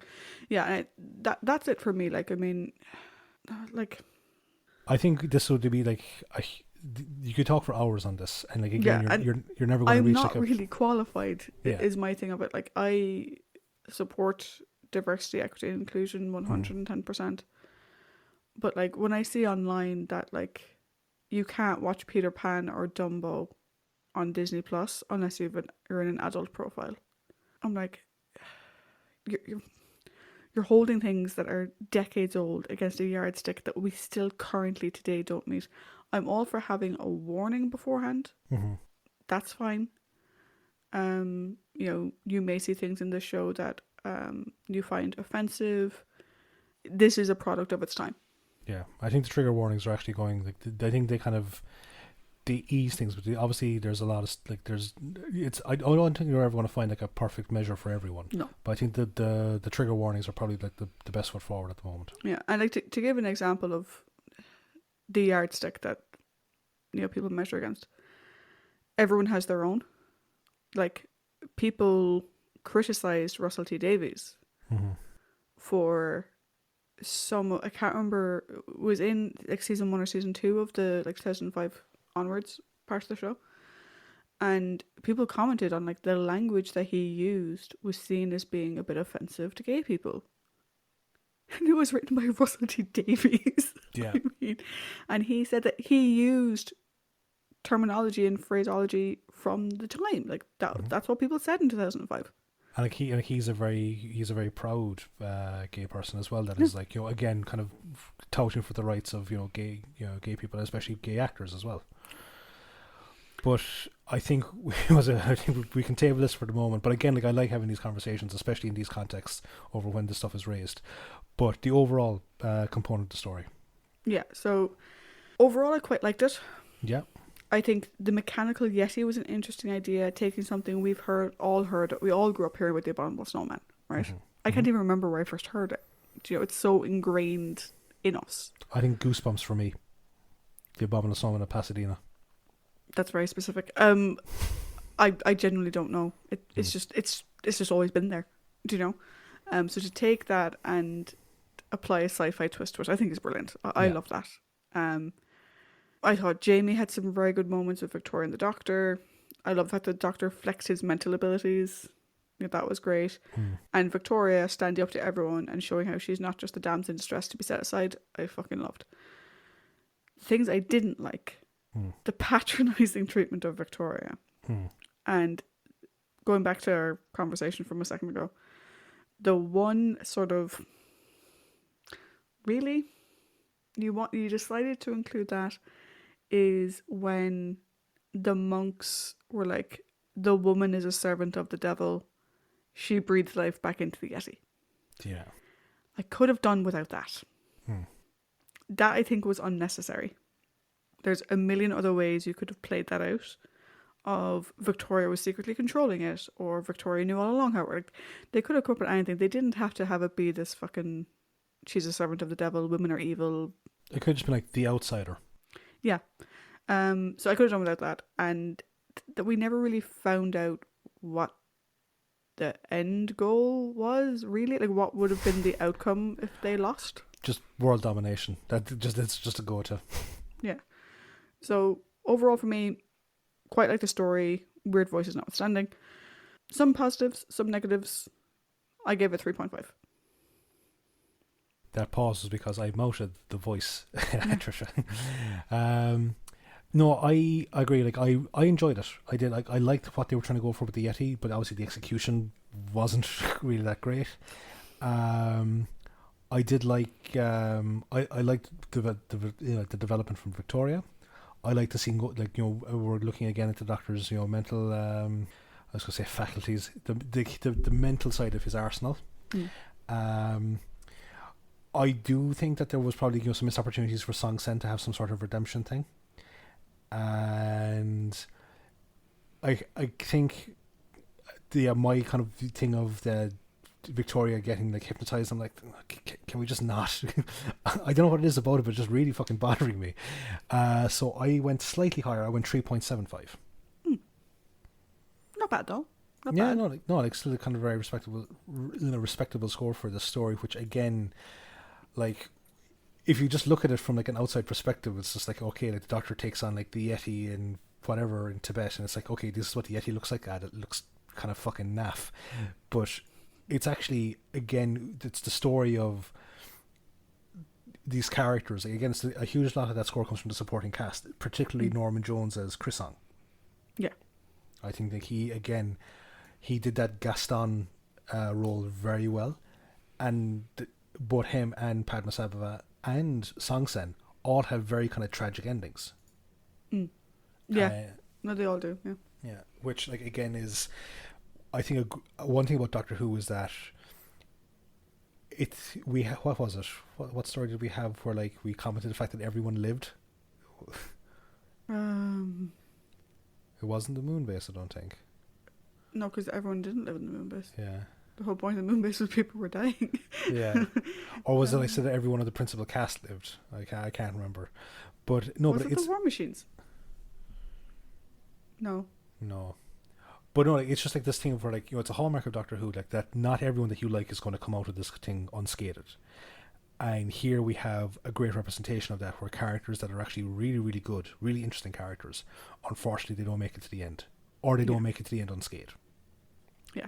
So yeah, I think that was I think that's a pretty, and again we're kind of after the huge thing over like the faceless ones. Again, we're very similar minded towards stuff again. Fucking faceless ones. So that's it for this week, guys. Hopefully next week the Doctor might land somewhere warmer, but as we've seen multiple times, it's not always going to work, is it? Also, the episode's called The Ice Warriors. So Yeah, that was, you know, like, if that doesn't give it away, I don't know. I refer to this trio of stories, like, so the Tomb of the Cybermen, the Abominable Snowmen, and the Ice Warriors, as the Winter Saga. But we'll see if it's a complete, you know, like, is it as on the nose as the Tomb of the Cybermen, or is it completely different? But anyway, next week, guys, we shall find out. So until then, bye. Bye.